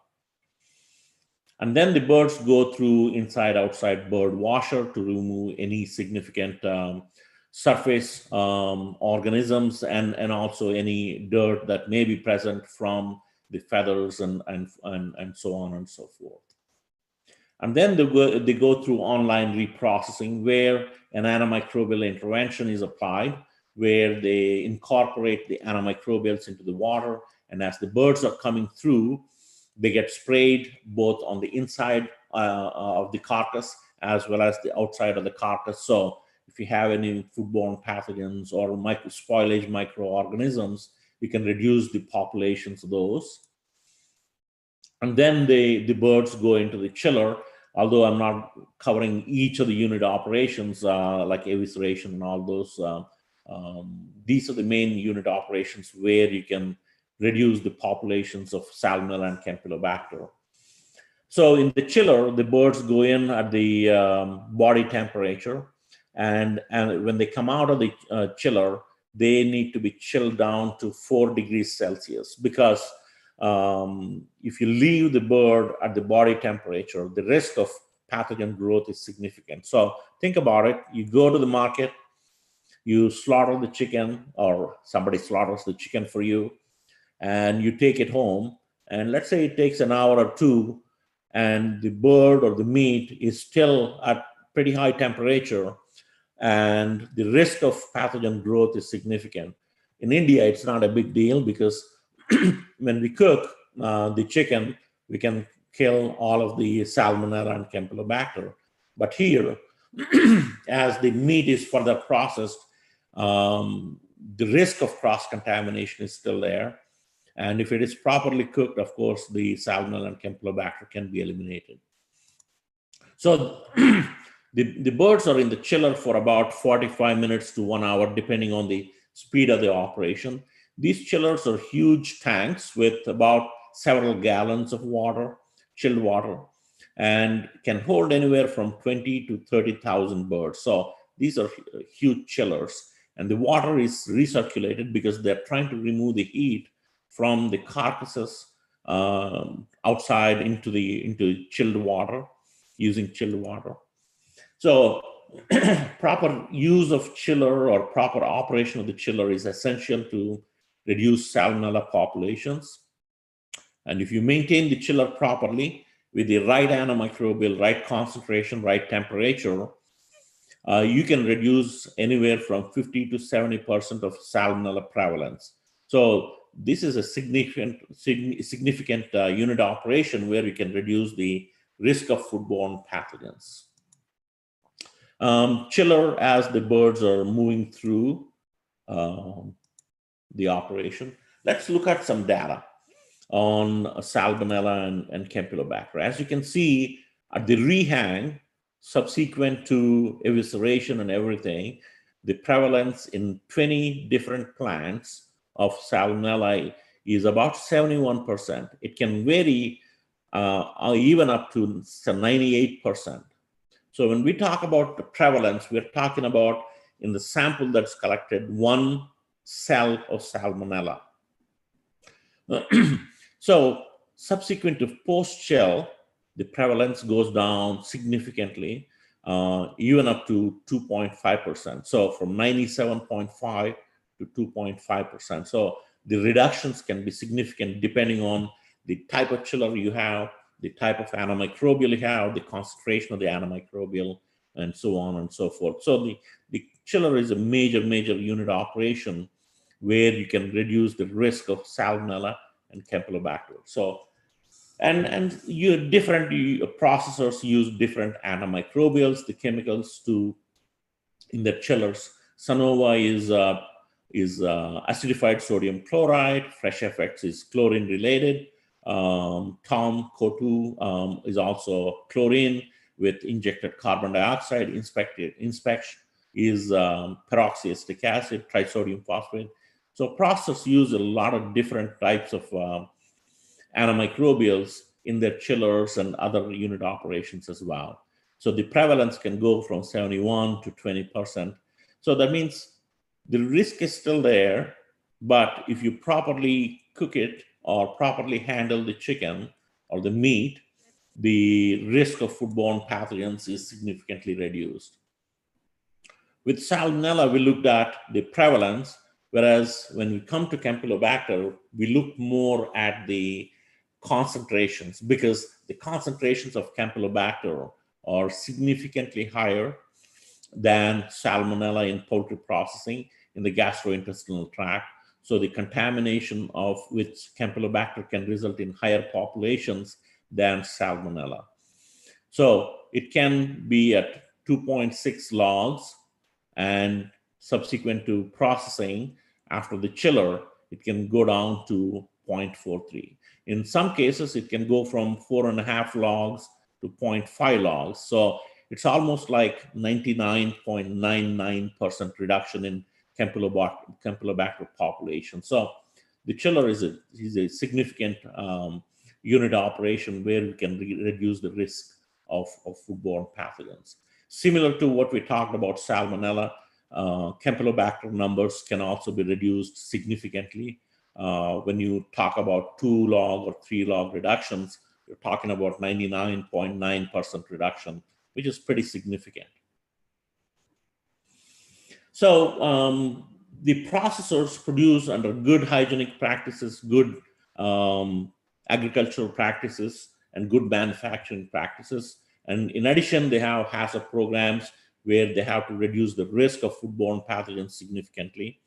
And the poultry processors use a variety of antimicrobial interventions at different locations of processing to reduce the populations as well as prevalence of these foodborne pathogens.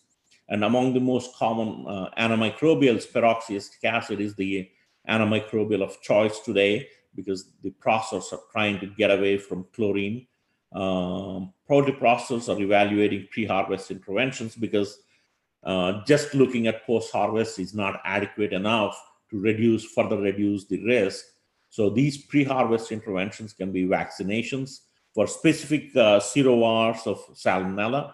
If a particular serovar is tied to an outbreak, then the processors have to make sure that those serovars do not occur in the meat. And so they have to look at pre-harvest on the farm interventions, looking at prebiotics and probiotics using competitive exclusion, using essential oils from spices as ingredients in their feed, and several other pre-harvest interventions. So where in that vertically integrated processing and production system do you apply these interventions? Is it on the farm or the hatchery or the breeder farm, or you have to look at the whole thing?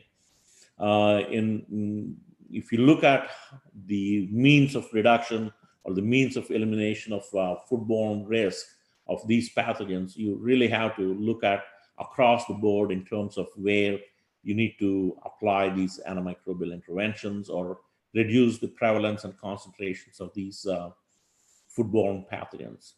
So the primary goal of any food safety regulatory body is to assure the safety of the products, in this case, poultry, and can be done in several ways, focusing on processing and also upstream from processing, that is pre-harvest.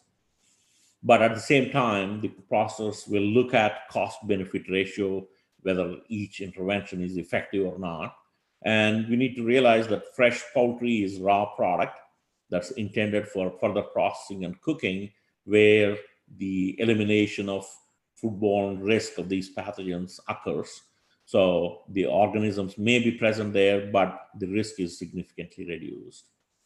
And rational approaches should be evaluated and implemented, and regulatory agencies also make sure that the processors implement these antimicrobial interventions.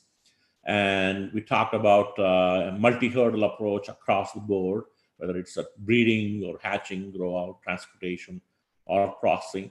And one of the things that we need to remember is that there are no silver bullets. That's one treatment or one vaccine or one antimicrobial that can eliminate the risk of foodborne pathogens in meat processing or poultry processing.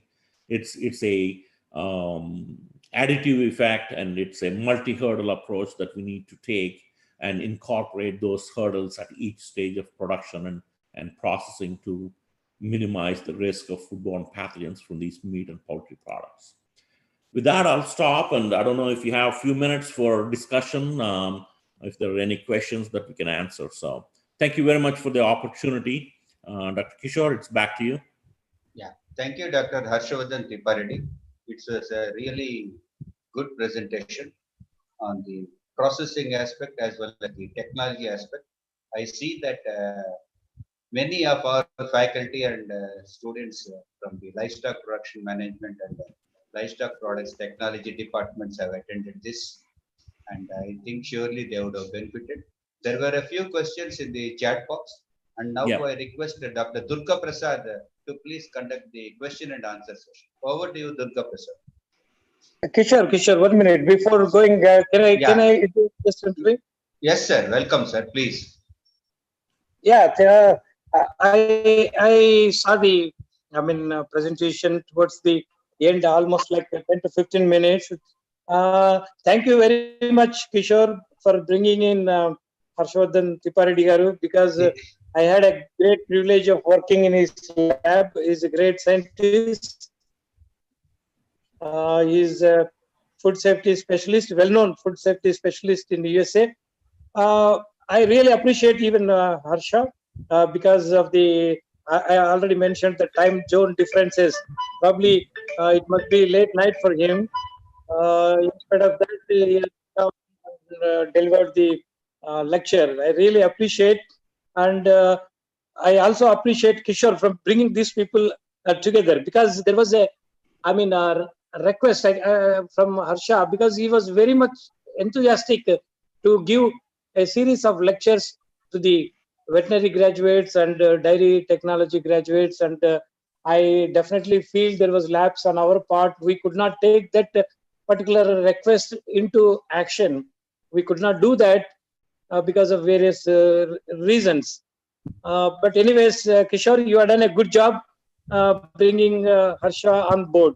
Thank you very much. Harsha, thank you very much for giving this particular presentation. Now you can go ahead. Thank you. Thank you very much, sir. We are very happy. As we have seen, all the three speakers of today are our alumni from our university, and they are from 3 different countries, and they are 3 different topics, and that was what we wanted. Thank you very much, sir, for your observation. Go ahead with your part. Thank you. Please hang on, sir, if you have time. And now over to you, Durga Prasad, for the question and answer session.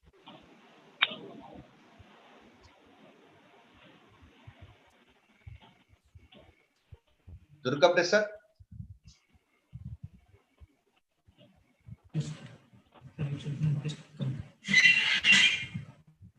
Yeah, okay. Meanwhile, I'll take the questions. He has some problem. Sir, he will ask from, sir, he will ask from this laptop only, sir. Okay. Please continue, Durga Prasad.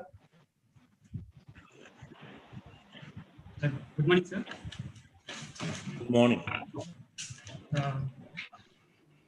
Questions were like precautions to be taken for hatchery-borne infections. The first question is precautions to be taken for hatchery-borne infections.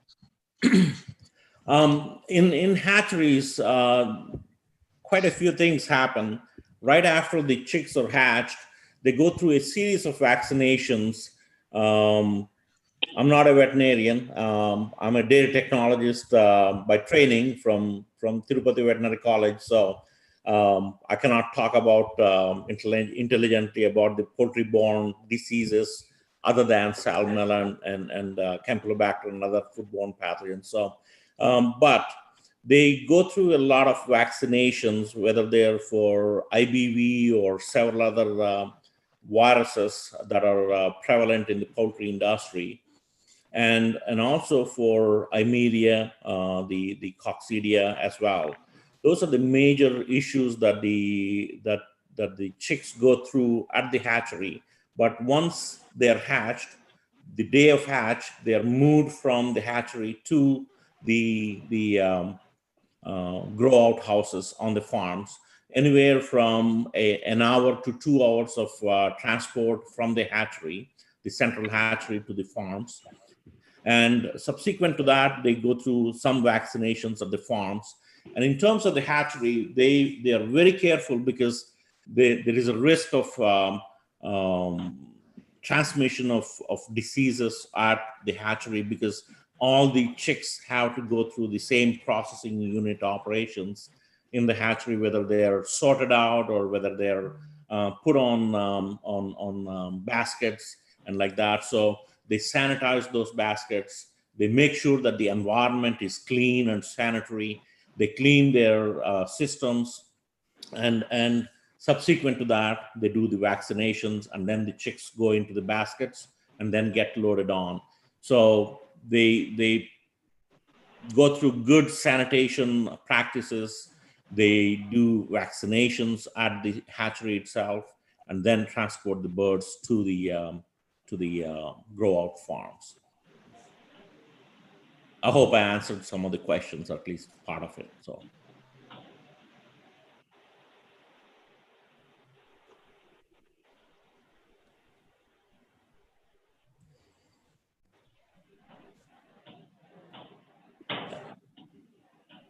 Any other questions or? Sir, it seems there is a network problem. Okay. Sir, there is another question. Please suggest precautions to be taken for hatchery-borne diseases in Indian standards. To tell you the truth, I've never been to a hatchery in India. The main thing is these chicks are naive in terms of their immunological status. So you need to be really careful about the environment. You need to make sure the environment is clean, the air is filtered once the chicks are hatched, so they're not exposed to any of the disease agents during the hatchery. Air can be a significant source of contamination or diseases, especially in the hatchery, because of the fluff from the hatching and from the hatched chicks and like that. So they need to have good air circulation, good air filtration, and also anything that the chicks come in contact with in addition to the air contamination needs to be cleaned, sanitized, disinfected properly. And when you do those things, you also need to make sure and validate your cleaning and sanitation practices as well. Because if you don't do that, if you don't validate, if you don't test for those organisms in the environment, you wouldn't know how good your cleaning and sanitation practices are.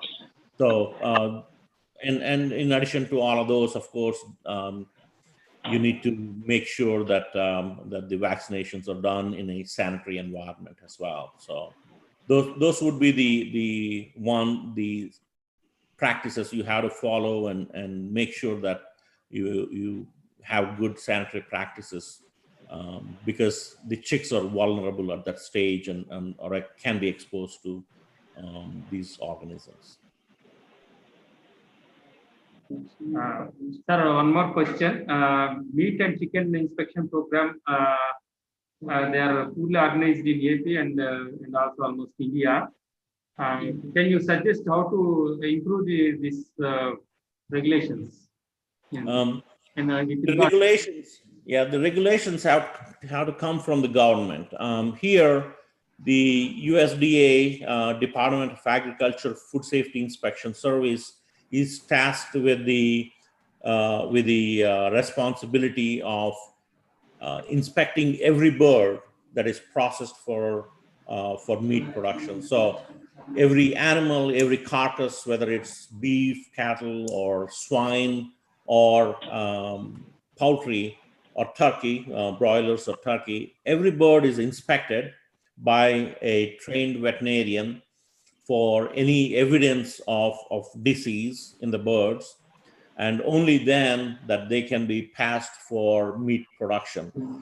And in India, I grew up there, so I know, and even now when I come home to Tirupati, I go to the market and I see we don't have very organized inspection, but one of the saving grace for us is that we cook the heck out of chicken, so nothing can survive that process, and it's safer. But I don't know how we can regulate the meat industry in India.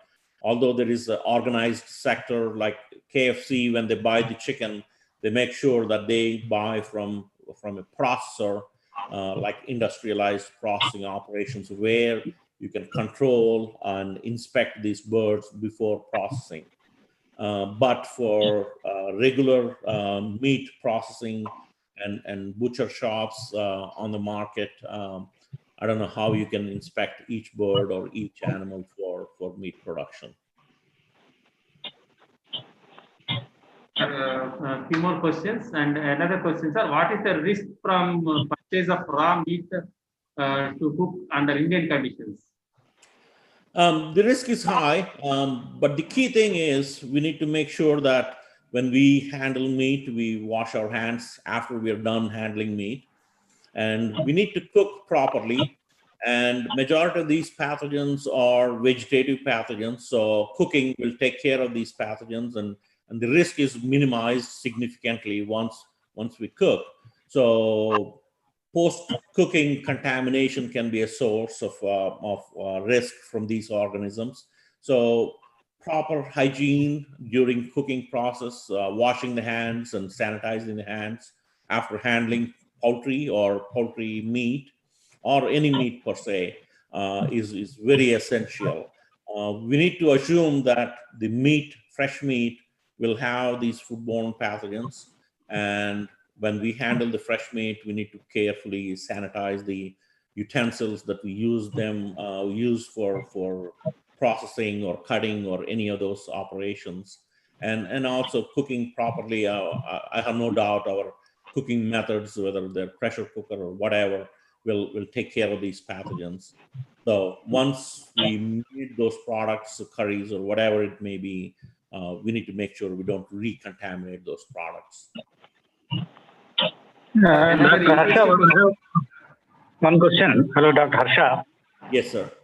Here there is practice of applying turmeric powder on the processed birds. Yeah. Will it have any effect on this salmonella? Are there any studies? I don't think turmeric by itself will have significant impact on it. Sorry to say that. We traditionally grew up with the idea that turmeric is antimicrobial. Yes, it is antimicrobial, but not to the extent of killing these pathogens on meat products.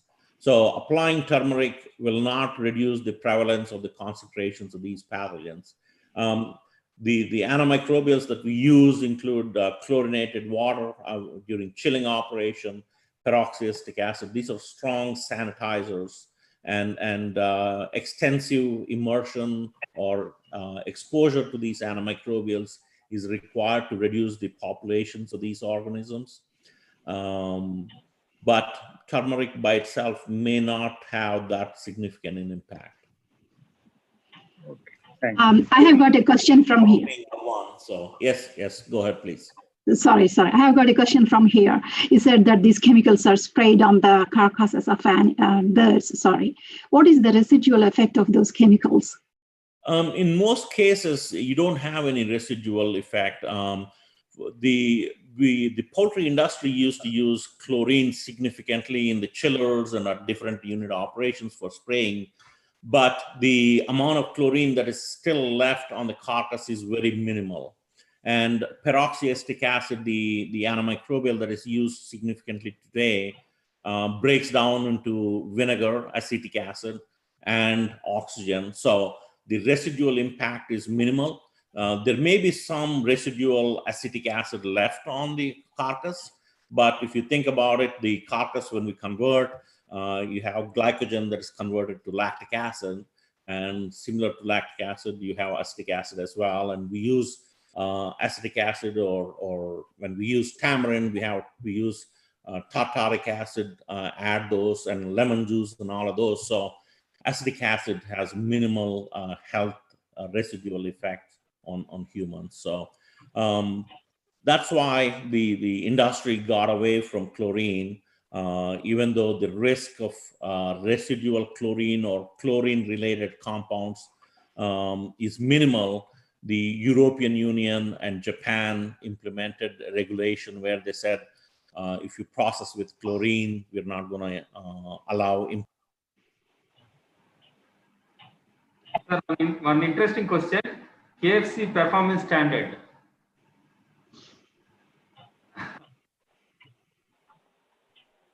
The question is KFC performance standard.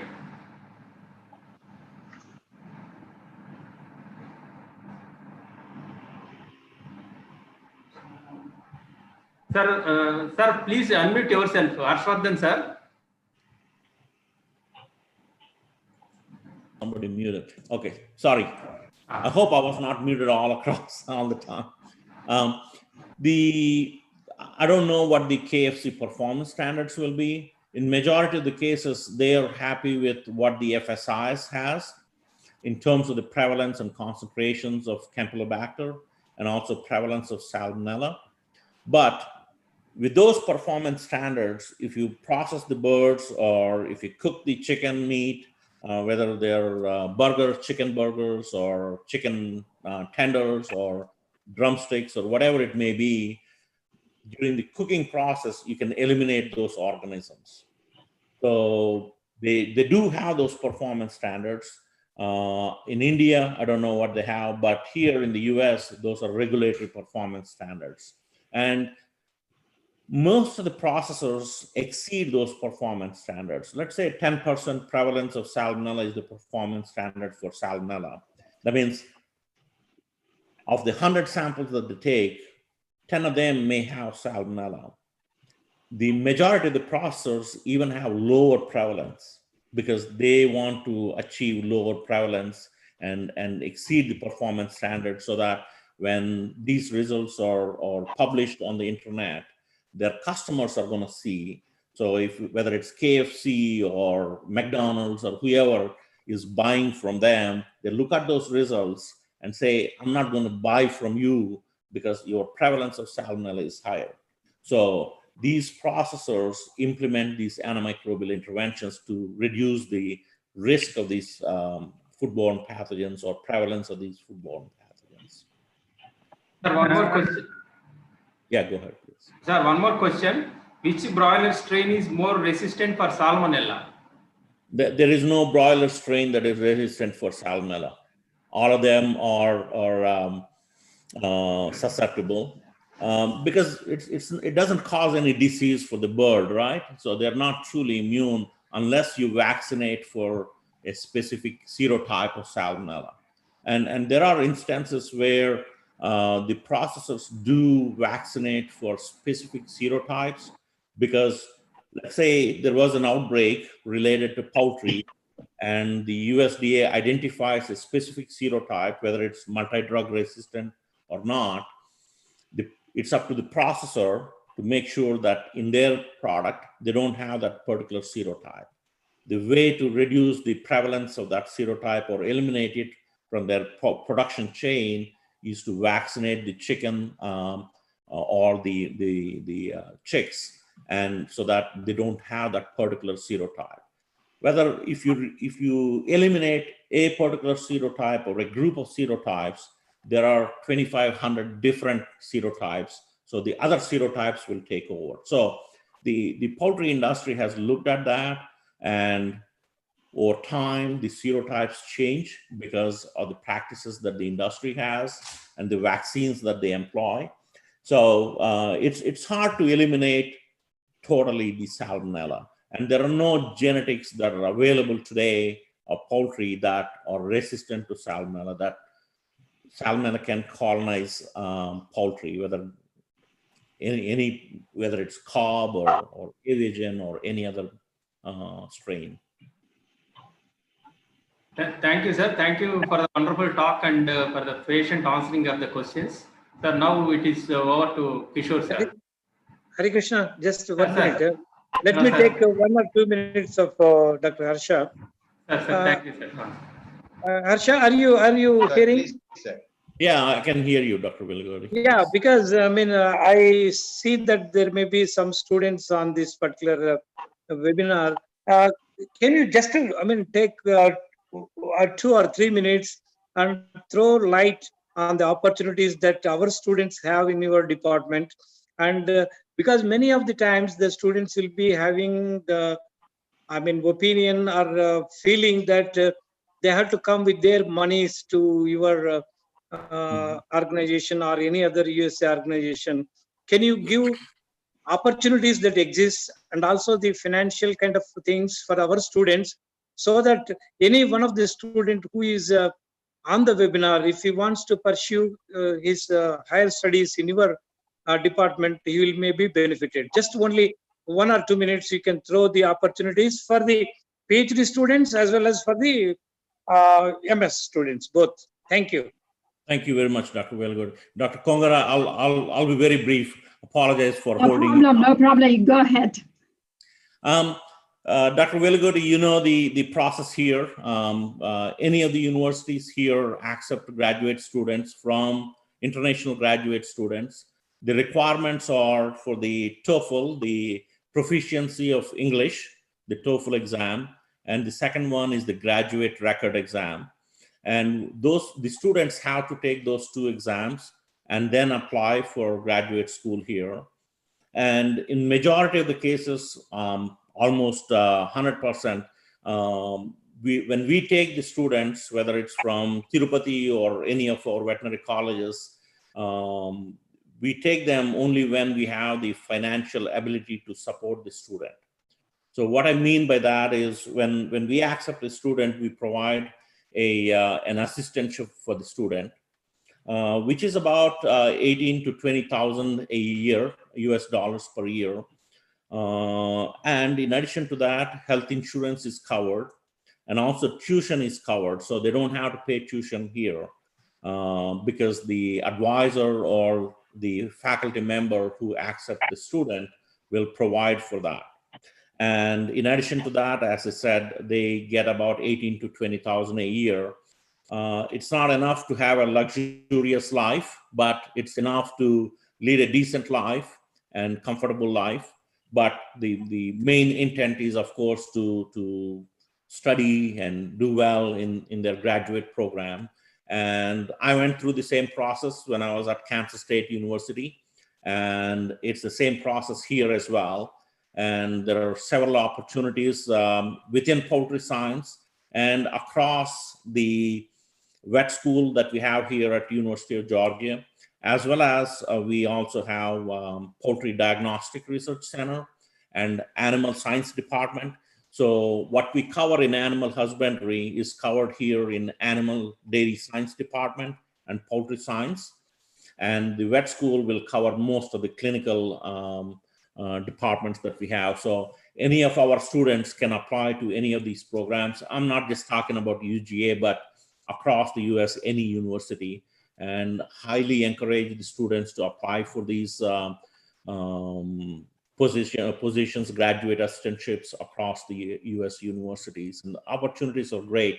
The key thing is, number one, the student has to be interested, and number two, the student has to be dedicated to doing the work and focused on studying when they come here. So, Dr. Asha, I have one question here, please. yeah.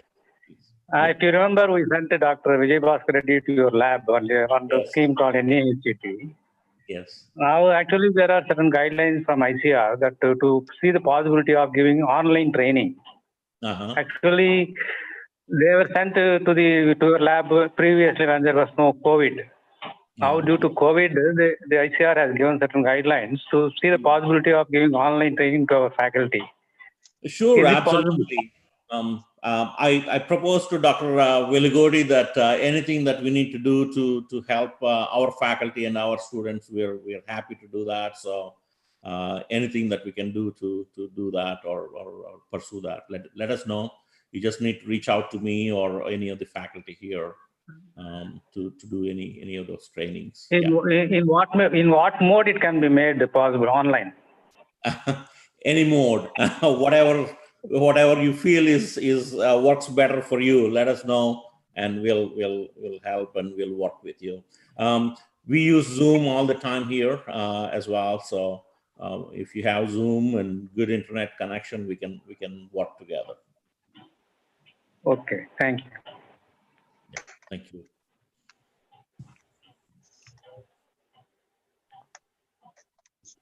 Thank you, Harsha. Thank you. Thank you, sir. Thank you, Dr. Harshavardhan Tripathi, for a very Thank you, Dr. Kishore. nice session. answers were very good. I think many would have benefited. And thank you, VC sir, for touching that topic. And in this context, before we go to the next speaker, I would say that in the second international webinar, there was one of our alumni from Texas, a small animal practitioner, Dr. Hari Attagarla. He has given his talk on how to get licensing for veterinarians in the USA. He has talked about the AVMA, ECFEG, NAVLE, and all other procedures that would help our graduates to go globally and get a certification or a degree. And that was a talk. And the first talk in the first international webinar also was from one of our alumni, who is a small animal practitioner in Dallas, USA. And he gave an interesting talk on clinical aspect. And now we'll move over to the third speaker, Dr. Kavita Kongara. Madam, thank you initially for hanging on. Please don't restrict to the time frame as 1 hour or 1 p.m. Indian Standard Time. You can take your time. We'll all be with you. And as I have told early that the speaker Hari Attagarla told about the international license that one can get, and you are one such holder. For the benefit of all who have listened to the earlier ones also, I can say that ECFEG, that was what Hari Attagarla was talking about. If you hold that, you can practice anywhere. It is accepted globally. And here we have Dr. Kavita Kongara, who is also our alumni and who is a MBSc, ECFVG, and a PhD, a senior lecturer in veterinary anatomy, School of Veterinary Science, Massey University, Palmerston North, New Zealand. Dr. Kavita Kongara graduated from the Andhra Pradesh Agriculture University, getting both the BVSc and AH and MBSc degrees. And she subsequently worked as veterinary assistant surgeon in the state animal husbandry department for 3 years. And this was followed by a year of teaching surgery and radiology at the College of Veterinary Science, Tirupati.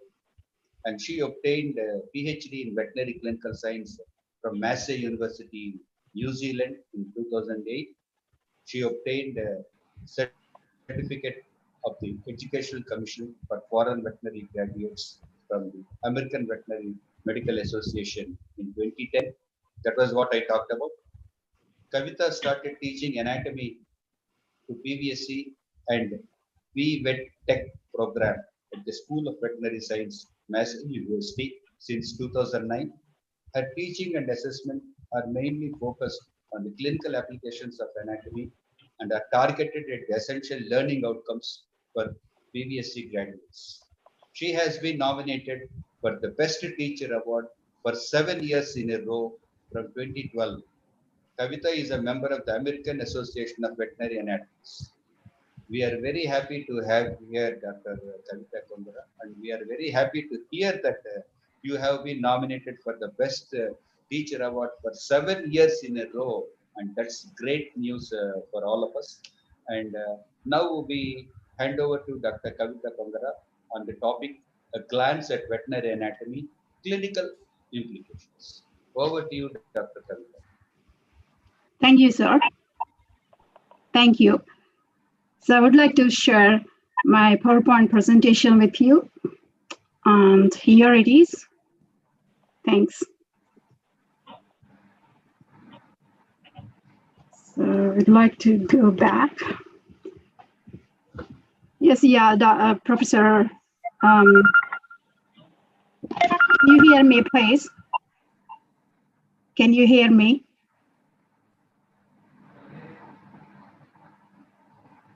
You're able to hear, please continue. Oh, thank you. Thank you. Thank you, Professor Popala. Yeah, as Professor said, that I have started my journey here as a lecturer in anatomy at Massey University Vet School. Before then, I have completed my BVSc from College of Veterinary Science, Tirupati, and then MBSc from College of Veterinary Science, Rajendra Nagar, Hyderabad. And then after having a brief stint as a clinical veterinarian, I'm a veterinary assistant surgeon for 3 years. Then I have taught BVSC students, fourth-year students, surgery and radiology for 1 year, and migrated to New Zealand in 2003 to pursue a PhD in clinical analgesia in dogs and cats undergoing routine space surgeries like ovariohysterectomy, neutering surgeries, castration. And thereafter, I have completed my American veterinary licensing exams and took up this position. Started as a lecturer in anatomy, and then I am the senior lecturer now. And after that, I have been continuing in that position. And before going to the details of veterinary anatomy, I would like to share my experiences as a BVSC first-year student. So when I started this course, BVSC, in 1991, it was all new.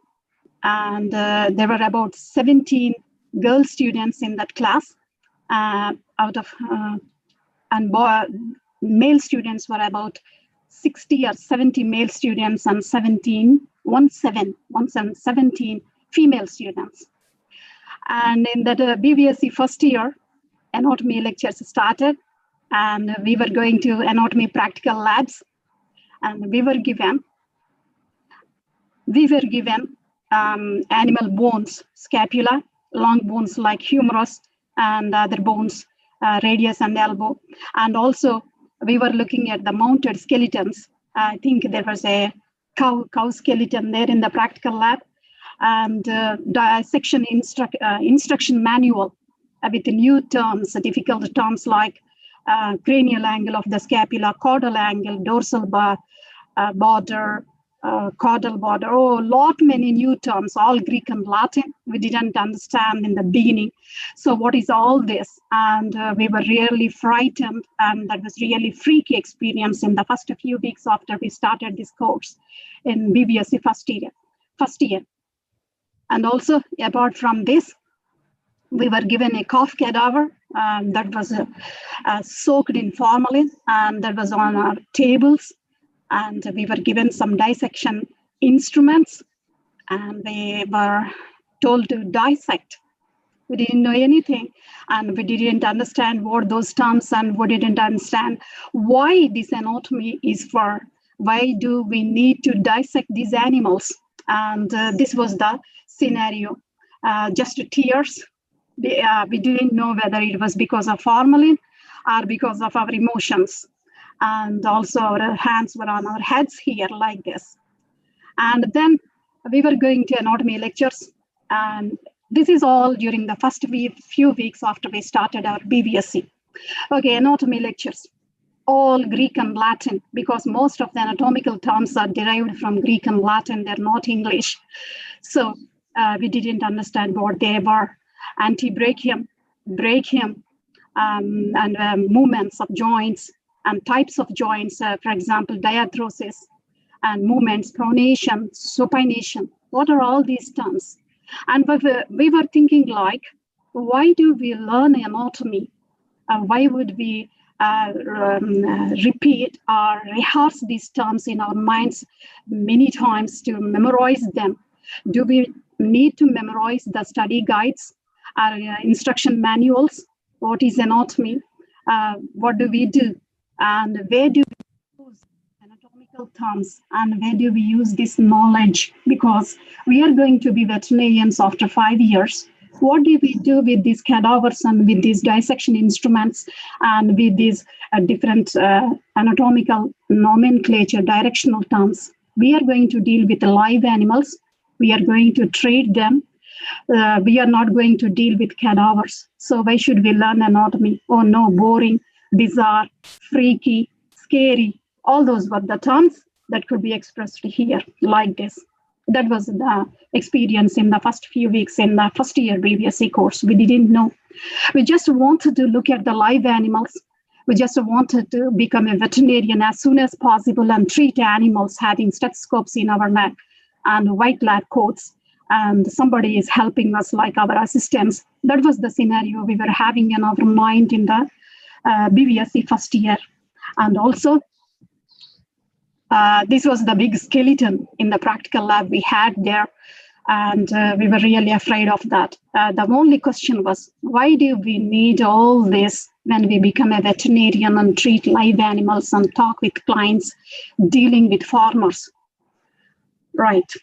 After a few years, if you were in my position, after first and second years, you will be taught this anatomy, and you will be learning, and you will be taking exams, and you will be by-hearting or understanding, or you will be assimilating the subject because you need to get through those preclinical years to get into the clinical years. Okay, we have learned, we have passed the exams, and we have finished our clinical years, and you have become a veterinarian, a field veterinarian in India like this, right? You have your stethoscope in your hands, you're prepared in your scrubs or white lab coats, your assistant was there, and you're in charge of the dispensary, veterinary dispensary or veterinary clinic. One fine morning, you will be presented with a cow like this or a buffalo like this in a field condition if you become a clinical field veterinarian. And the farmer will be giving you the clinical signs. Hey, my buffalo is not eating for the past 2 days, and there is a scanty feces there, a sudden drop in milk yield. All these clinical signs will be presented by the farmer to you, and you will be listening. The clinical signs are listening to the farmer carefully, and then you will start asking the history of the clinical condition. How long has this cow been sick or ill? So what is the regular feed, and what do you use this animal for? Dairy animal or any draft animals or anything? Yeah, cow means a milking animal, whether it is pregnant. You will take history and anamnesis after hearing the clinical signs from the farmer. And after collecting all this information in the field, what would you do? You would be having some tentative diagnosis because there will not be any sophisticated laboratory tests available to you in the field, instruments, nothing.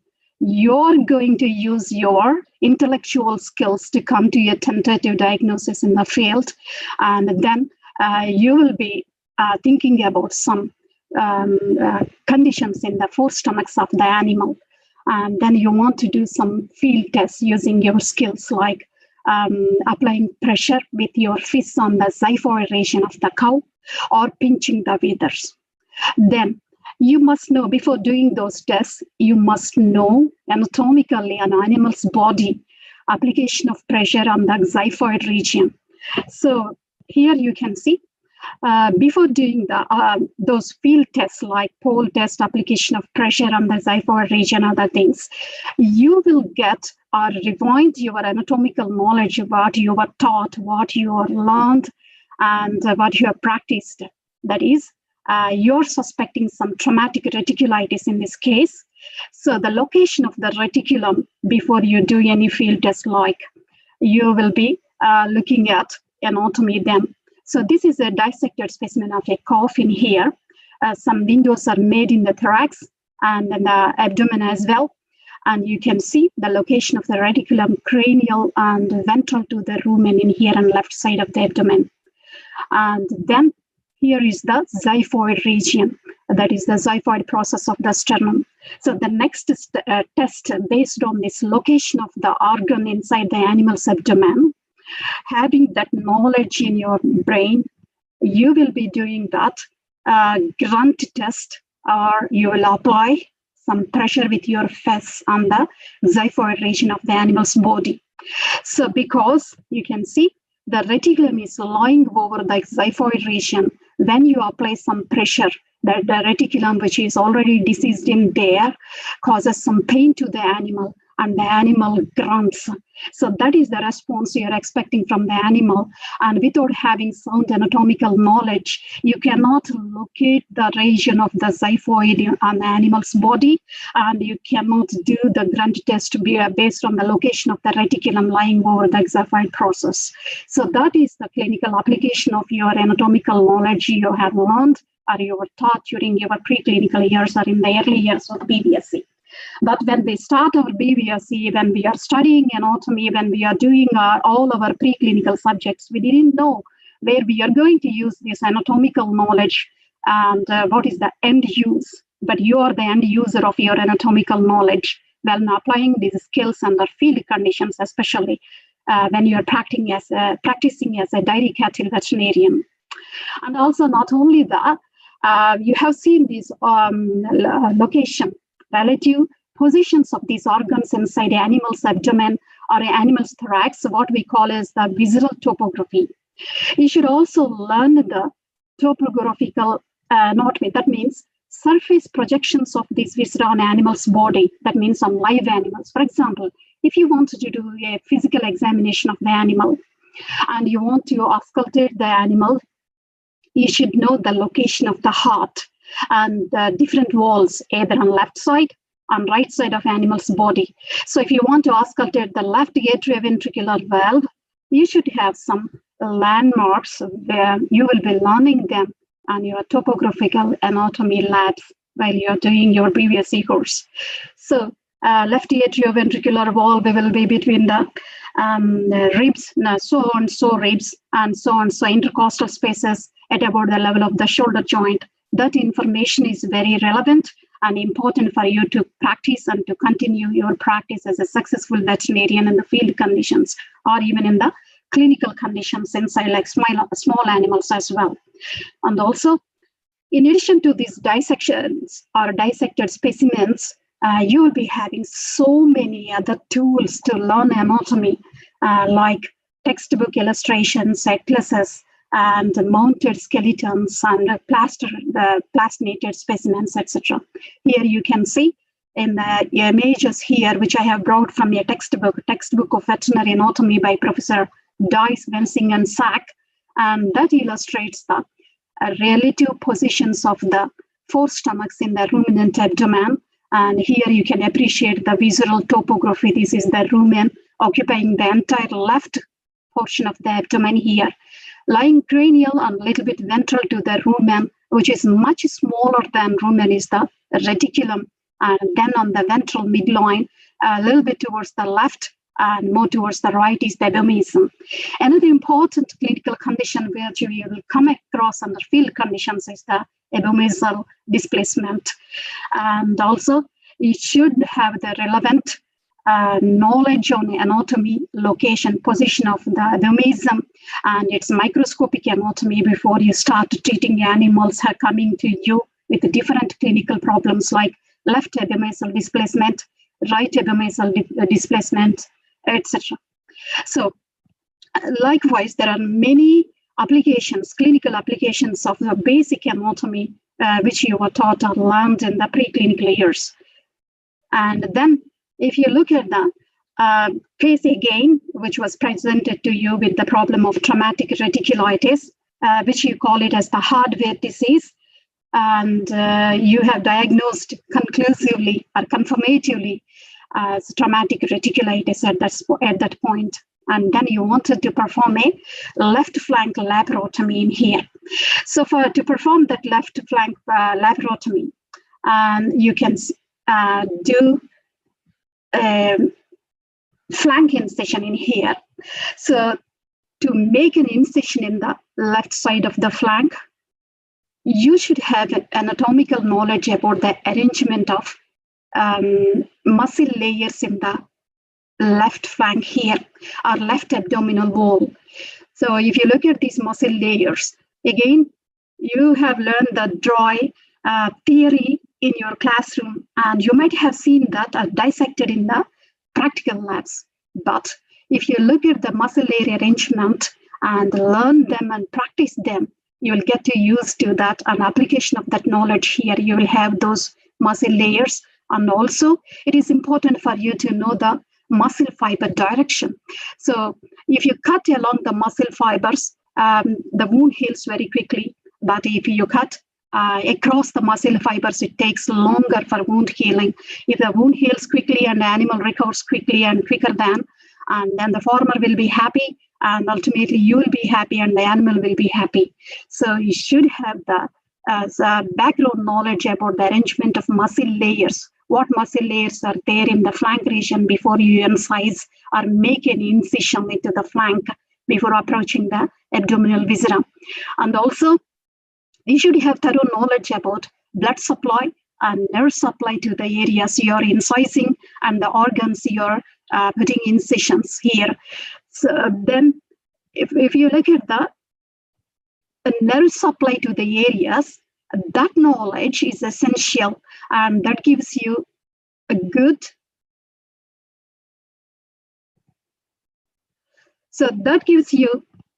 good approach to the area of incision or area of interest. So before doing all these incisions, before you start doing any surgery, desensitization of the area of surgery is more important. So in large animals, we will mostly prefer local anesthetic nerve blocks than general anesthesia. And then here, if you look at the left flank of the animal, the nerve innervation, sensory nerve innervation, because you are going to desensitize that area before making an incision. For desensitizing that area, you're going to deposit local anesthetic solutions and the sensory nerves that supply area, that area of interest, surgical interest. So we prefer paravertebral anesthetic block in case of flank incisions in ruminants. So to desensitize or block the nerves in the region, paravertebral nerve block, what nerves are supplying that area, what areas are supplied by those sensory nerves, and what is the site of local anesthetic infiltration. These are important for you, and that is known as the anatomy of nerve blocks.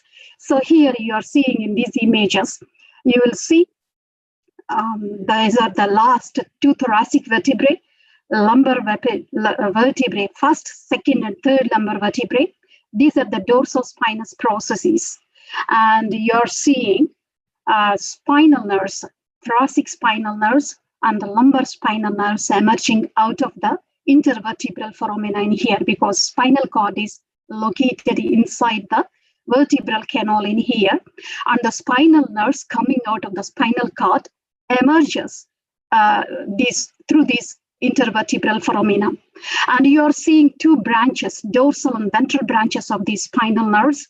And these branches, as you can see in this image, they do not course or pass directly in a transverse or vertical direction from dorsal to ventral.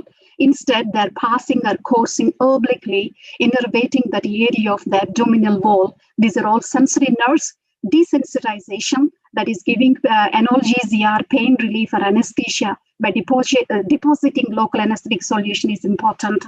And the site of local anesthetic injection, here you can see, when you see the course of the branches of these spinal nerves, last thoracic, first lumbar, and second lumbar spinal nerves in here, once they emerge out of the intervertebral foramina in here, they're coursing obliquely under the transverse tips of the transverse processes of the lumbar vertebrae here. So when you deposit local anesthetic solution at the tips of the transverse processes of the lumbar vertebrae, for L1, it is at the tip of the L2, transverse process of L2, the spinal nerve is blocked here by giving local anesthetic here. And also, not only learning anatomy and depositing local anesthetic solution when you are doing these nerve blocks, you will also be learning about the pharmacological aspect in addition to anatomy here. So what is the mechanism of action of these local anesthetics? How do they provide or produce or cause desensitization of local anesthesia in the area of interest?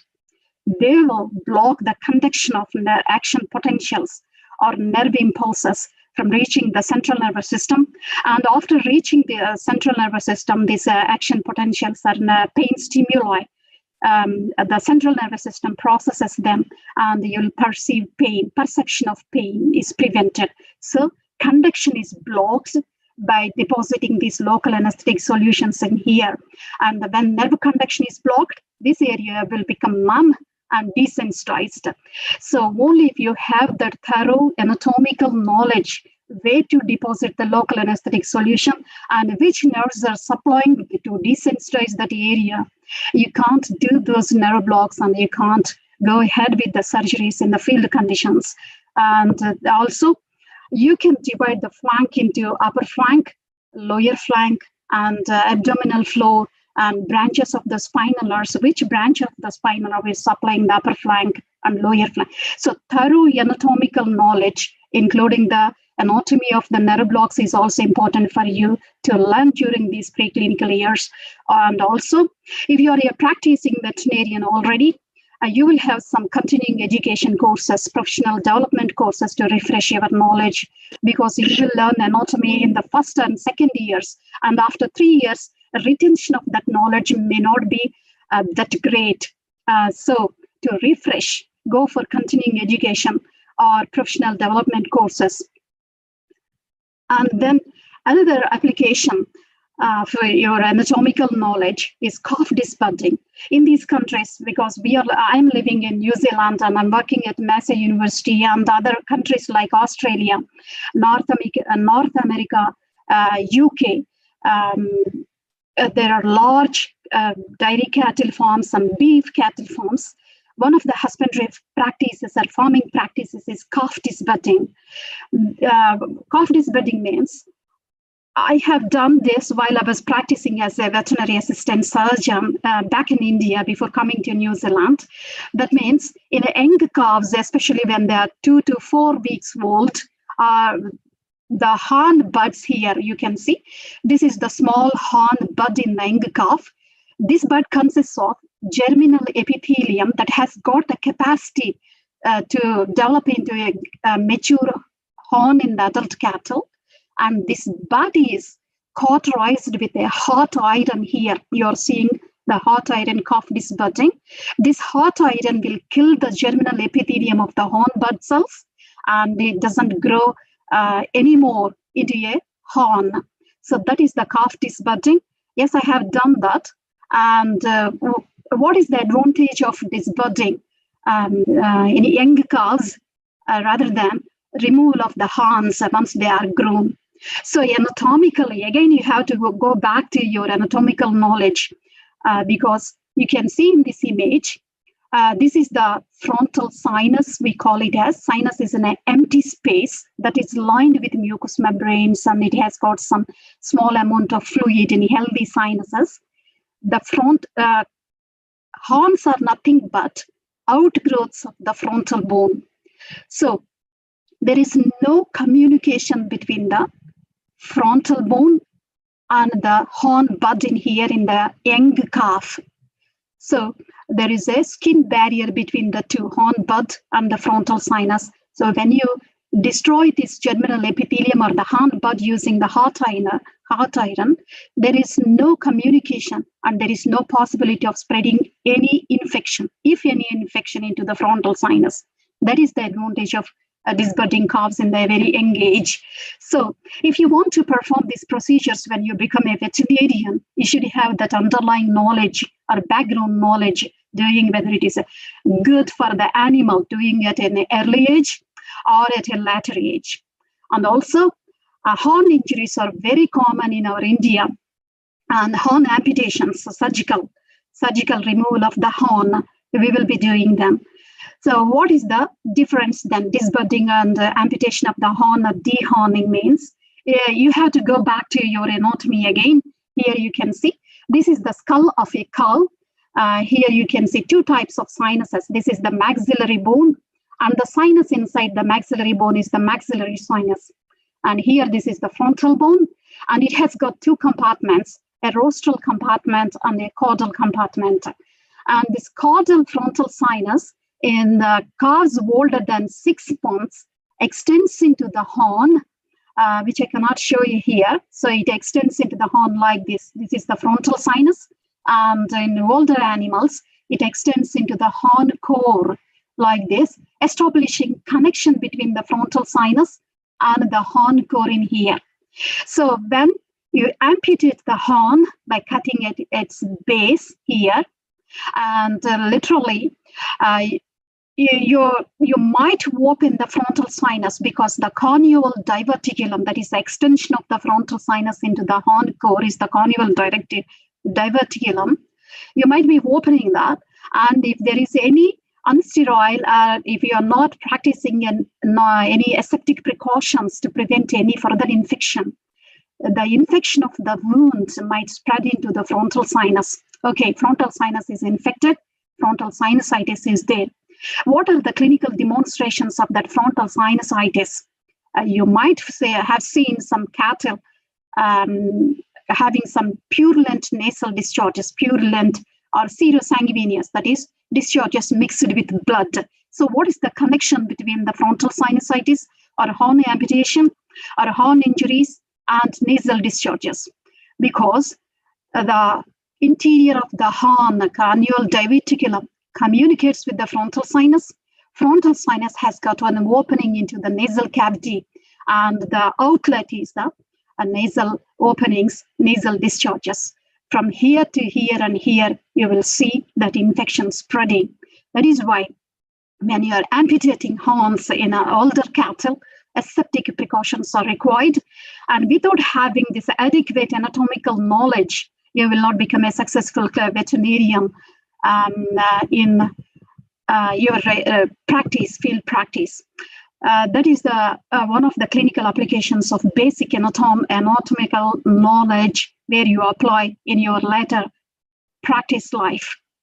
And another application, I want to give a few scenarios which you will come across in your field conditions. So if you practice as a field veterinarian, because our India is an agriculture-based country, and also I have got few experience for a few years as a field veterinarian. I want to focus on these examples, but there are many clinical applications of anatomy. And also I would like to mention that after completing my BVSc, I have done my master's in surgery at Rajendra Nagar Veterinary College. And thereafter I came to know about these anatomical applications, and I have started this anatomy job. That means I have learned back to forth surgery to anatomy. Of course, I have done my anatomy in my BVSc as well. And coming back to the another clinical application as a field veterinarian here. So this is pure anatomy, and this is pure clinical condition in here. This is the skull of a cow. You're seeing the orbit here where the eyeball is located. And here it is labeled as the corneal nerve, which is supplying the horn in here. It is supplying the skin at the base of the horn, also the horn tissue. And what is this corneal nerve? So in your neuroanatomy paper, or neuroanatomy course, you will have learned about 12 pairs of cranial nerves. Left 12 cranial nerves, on right side of the head, you will have 12 cranial nerves. So starting from cranial nerve 1 to cranial nerve 12. Out of these 12 cranial nerves, the 5th cranial nerve is the trigeminal nerve. Another important aspect of learning anatomy is dissecting the names of the anatomical terms. As I already said, most of the anatomical terms have been derived from Greek and Latin. They are not English, majority, most of them. So if you dissect the name of the nerve, tri means 3, geminal means it is giving 3 branches here. This is the 5th cranial nerve. And if you do not understand something, you look at the name, dissect the name, and derive the meaning. And that science is known as etymology. Right. So this is the trigeminal nerve, 5th cranial nerve, that divides into 3 branches. And one of those 3 branches is the maxillary nerve. And this maxillary nerve sends off its branches into the orbit. And this is the name of that branch. And then this branch gives off the nerve, that is the corneal nerve, which we are interested in. This corneal branch then exits the orbit in here, and then it courses caudally towards the horn in here. So while it courses here, while it passes, it is sheltered by a clear bony ridge in here. This is of the frontal bone, and it is under the cover of that frontal bone and a thin muscle in here. And then it becomes superficial in this region, as you can see. And before it innervates the structures, base of the skin and the dermis of the horn in here, it is dividing into branches. So you have this anatomical knowledge already. So you are going to apply this in the field, or you might have done, or you might have seen this, your professor or your clinician doing in your 4th year or 5th year, you have seen that, you have learned that when you are applying that on a live animal, you are going to use certain landmarks. That is what we call it as the topographical anatomy. That is, application or using certain landmarks to palpate the visceral, the projections of the visceral structures in here. So what we use, the landmarks in here are the frontal ridge in here and the temporal line. So how do we look at these landmarks means, we are going to use two another landmarks. They are the lateral corner of the ear. We call it as the lateral canthus. Canthus is again a Greek or Latin term. So from the lateral corner of the eye to the base of the ear, if you draw a line in here, approximately halfway in between these two, this nerve, corneal nerve, becomes a superficial, where you can deposit your local anesthetic solution to block conduction, sensory action potentials along this nerve that supplies this area, the horn and the base, the skin around the base of the horn. And also there is one more technique. I'm not going to talk too much about the technique, but about anatomical applications here. Before you're applying local anesthetic, the twig should be blocked instead of the branches, because once you apply local anesthetic here at the twig, these branches will be automatically blocked. And also, some people, students usually in my lectures, they usually ask me, so nerve blocks, we deposit local anesthetics, we inject local anesthetics. Do we inject local anesthetic by hitting the nerve with the needle tip, or do we deposit the solution around that nerve? We hit the nerve, if we injure the nerve with that is not what we want. Therefore, we deposit local anesthetic solution around this nerve by not hitting the nerve. So perineural deposition, that is known as. To have this understanding, we should not hit the nerve, we should locate the nerve, we should block the twig. Yes, your anatomy works here and you will be applying here. So that is about one of the clinical applications of your anatomy and the anatomy of your nerve blocks. And also one more important or prevalent problem in field conditions is injury of tails, tail injuries. So tail becomes caudal to that injured site. The tail becomes gangrenous because of lack of blood supply, crushing injuries or any other injuries, necrotic and gangrenous. And obvious treatment is the surgical removal of the tail. So here you can see that example. But before you amputate the tail, you know the surgical technique, you know the anatomy of the tail, the joints between the caudal vertebrae, first intercoccygeal space, second intercoccygeal space, etc. So the nerve, the desensitization of we are not doing any nerve blocks here, but we are doing caudal epidural anesthesia. That is another technique. So to perform that procedure, again, you need the knowledge of the nerves, the spinal cord in the caudal area of the animal's body. Here in this image, you can see the lumbar vertebrae in here, the sacrum, and these are the caudal vertebrae in the tail of the animal. And again, let us go back to your neuroanatomy here. And then you are seeing the spinal cord, which is coursing inside the spinal canal or the vertebral canal. These are the vertebral bodies in here. These are spinous processes. And the yellow colored structure, which is the cylindrical structure, that is the spinal cord. And as you already know that both the spinal cord and brain are surrounded by meningeal membranes, 3 meningeal layers. Here you can see the black colored line here is the dura mater, which is the outermost meningeal membrane.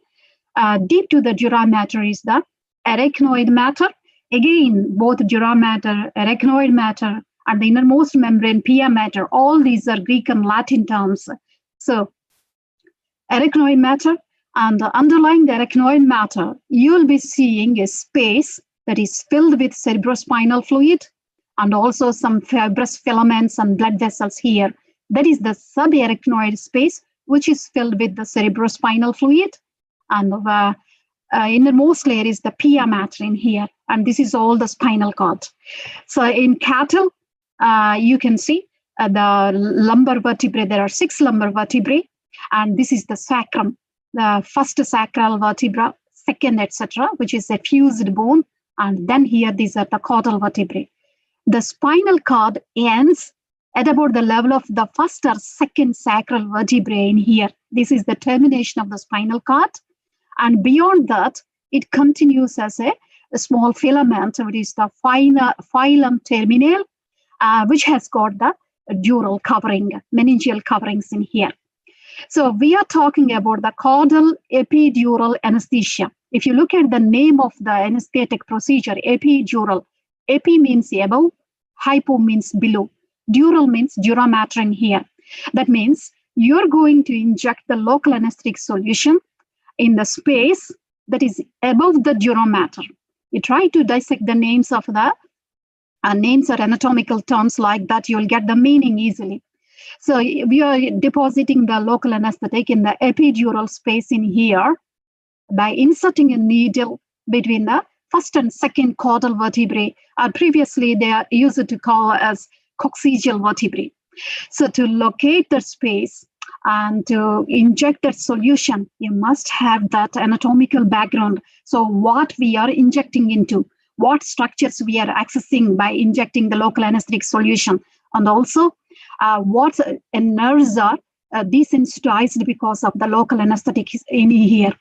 These areas will be desensitized, including the tail.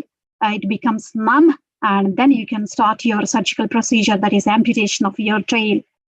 That is about one of the clinical applications of your anatomical knowledge, which you will come across very frequently in your field if you become a large animal veterinarian.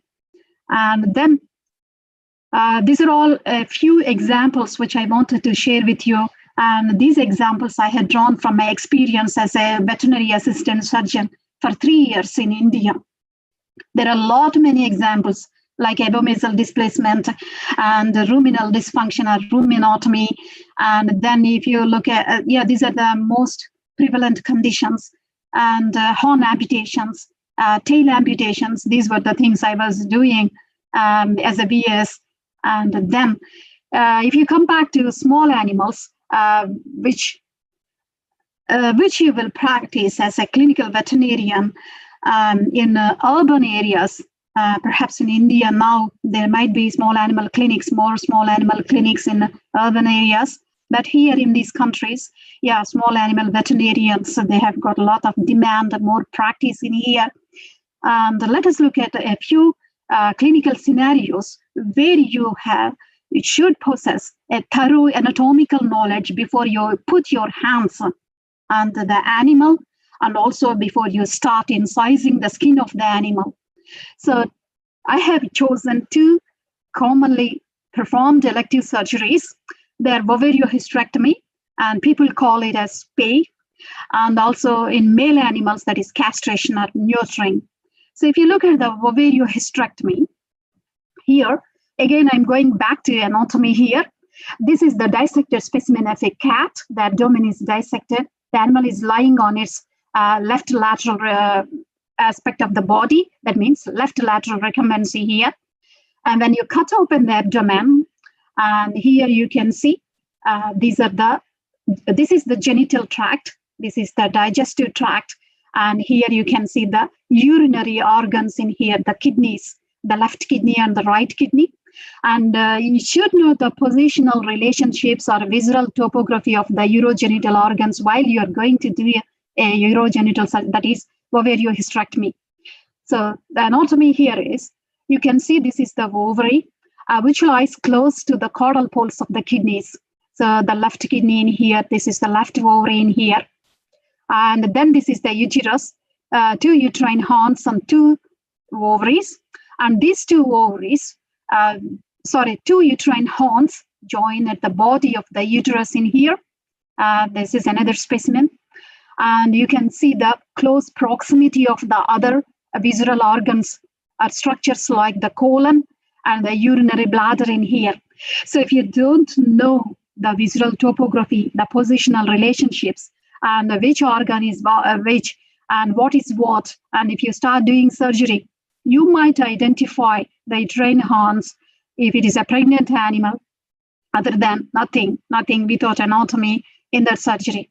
And also here, I have presented this specimen for you. This is of a pregnant cat. The animal is lying on its back. That means dorsal recumbency. And here you can see the pregnant tract is exposed. And then you're seeing the two kidneys. And you also know the positional relationship of the two kidneys. Right kidney is more cranial than the left kidney in here. So as the ovaries as well, because ovaries lie close to the caudal poles of the kidneys. And here you can see one ovary on this side, the right ovary and left ovary. And these two are the pregnant uterine horns. And this is the body of the uterus here, more caudally in the abdomen, and perhaps at the entrance of the pelvis in here. Ovariohysterectomy. If you look at the name of the surgery, ectomy means cutting and removal. Ovario means ovaries. Hysteros means uterus. You are going to remove both ovaries and uterus in this surgery. Okay, to remove the ovary from the abdomen, from the rest of the body, you have to free them from their attachment to the abdomen body walls.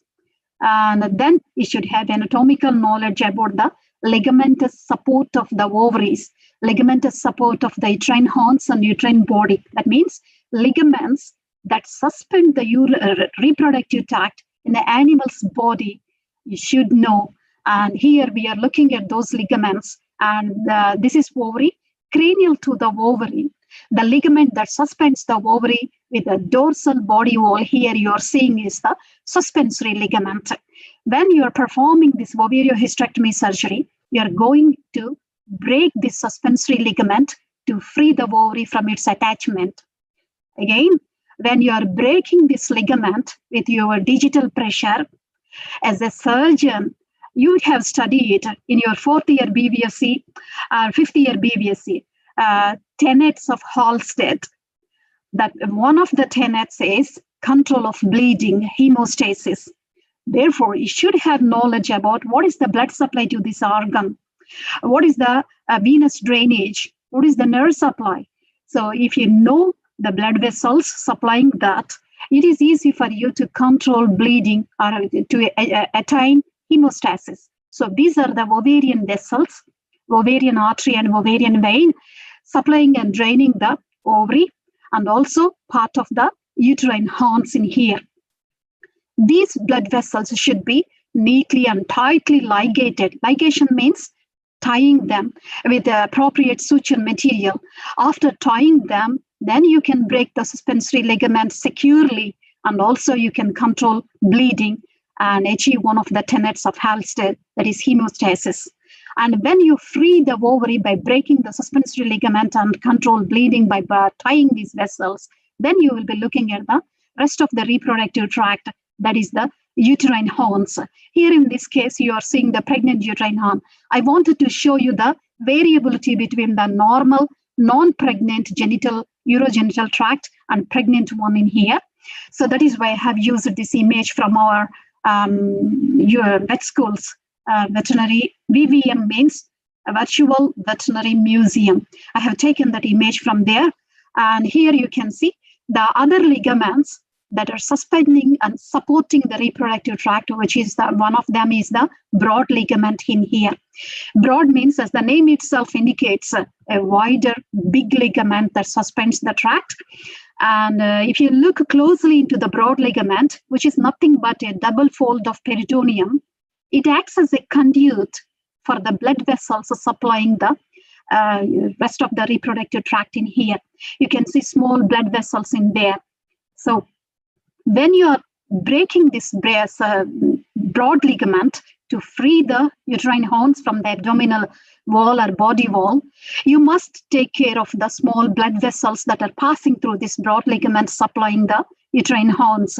So these small blood vessels, the bleeding from those blood vessels can be controlled by applying digital pressure. So breaking, application of digital pressure, the hemostasis and freeing the reproductive tract from the body wall. And then when you come caudally to the body of the uterus, and here, before you cut the body of the uterus, you have to ligate another two blood vessels in here. Those are the uterine arteries, and these are also ligated before you completely remove the reproductive tract. So sound anatomical knowledge before you perform these surgeries is very important for you to become a successful veterinarian.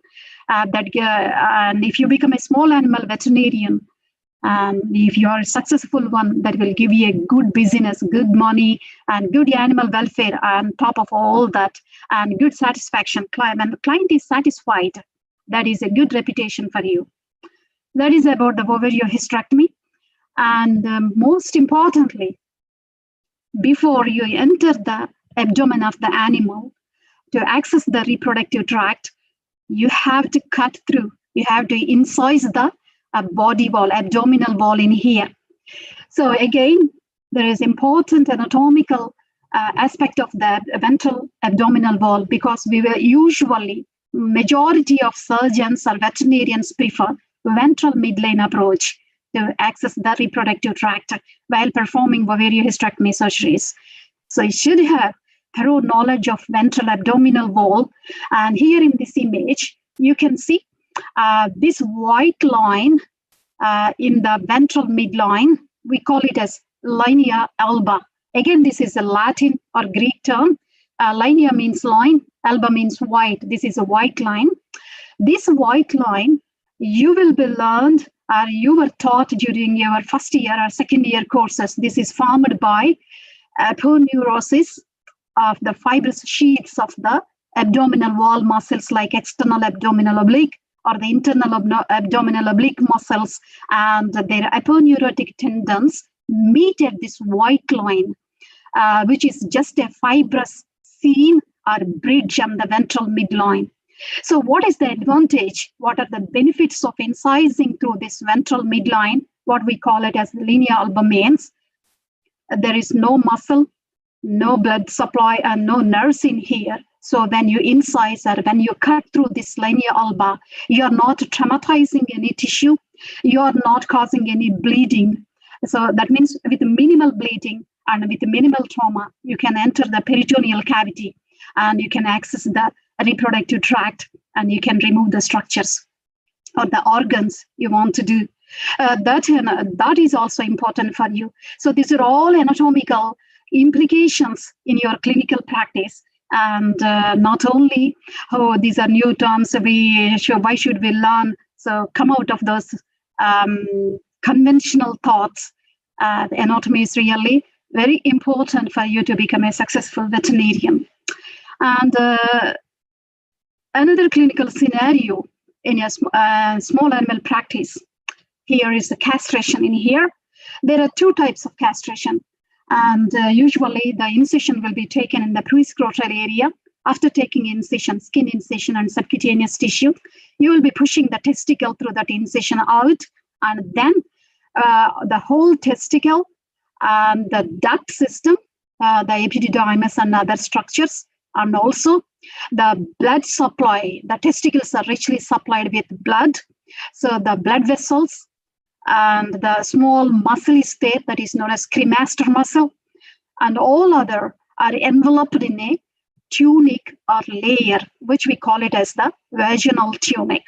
There are two layers in that. One is parietal vaginal tunic and the other one is the visceral vaginal tunic. Visceral means that is inherently very closely adherent to the organs. Parietal means outside. So when you cut open the prescrotal area, cut the skin, cut the subcutaneous tissue, push the testicle against here, then you will find all these organs and structures enveloped or cloaked in the vaginal tunic, that is parietal vaginal tunic. So experienced clinicians, if it is a small dog, they do not cut open that parietal vaginal tunic. They will just apply a hemostat or clamp and ligate the whole structure together, including the tunic, and then cut it and remove the testicle. We call it as the closed method of castration. But if it is a large dog with mature blood vessels and you're entry level or a fresh graduate, then you can cut open the vaginal tunic, and then you can see these structures, blood vessels, the duct system, and the small muscle all just separately, and you can ligate them very firmly. You will have good, secure, tight knot for hemostasis in here. Here through this layer, you can see the blood vessels, the blood supply to the testicles. That is pampiniform plexus. You might have heard about that. Testicular arteries and testicular veins. So the spermatic cord together, we call it as. This will be ligated separately for better control of bleeding or hemostasis, and that is known as open castration. So without having proper anatomical background or without anatomical knowledge, you can't do authentically all these surgeries, but once you become an experienced veterinarian, experienced clinician, it will be automatically into your brain and hands to perform your surgeries like this. And then if you look at that, most importantly, I would have put these slides at the beginning of my talk, but however, it is not too late. Most importantly, handling and use of dissection tools. That means dissection techniques and tools. Here in this image, you can see the anatomist is holding the scalpel with a pencil grip in here. So this pencil grip, that means you will have firm grip on the blade, scalpel blade here. This is the scalpel handle and scalpel blade. You will have firm grip on the scalpel blade while you are cutting through. And that pencil grip is useful for cutting precise or precision dissection, for dissecting blood vessels, nerves, and small precise structures. That pencil grip is used. And then another grip is known as palm grip, which you use that for making longer incisions while you are dissecting cadavers. You want to make a single bold and full thickness incision through the tissue, especially for the skin, longer skin incisions. You will use this palm grip or the fingertip grip here. These are the techniques are holding the dissection tools, and also holding the scissors here. In this image, the anatomist holding the scissors with the thumb and the ring finger, and at the fulcrum of the scissor blades, she's having firm grip to cut the connective tissue or subcutaneous tissues.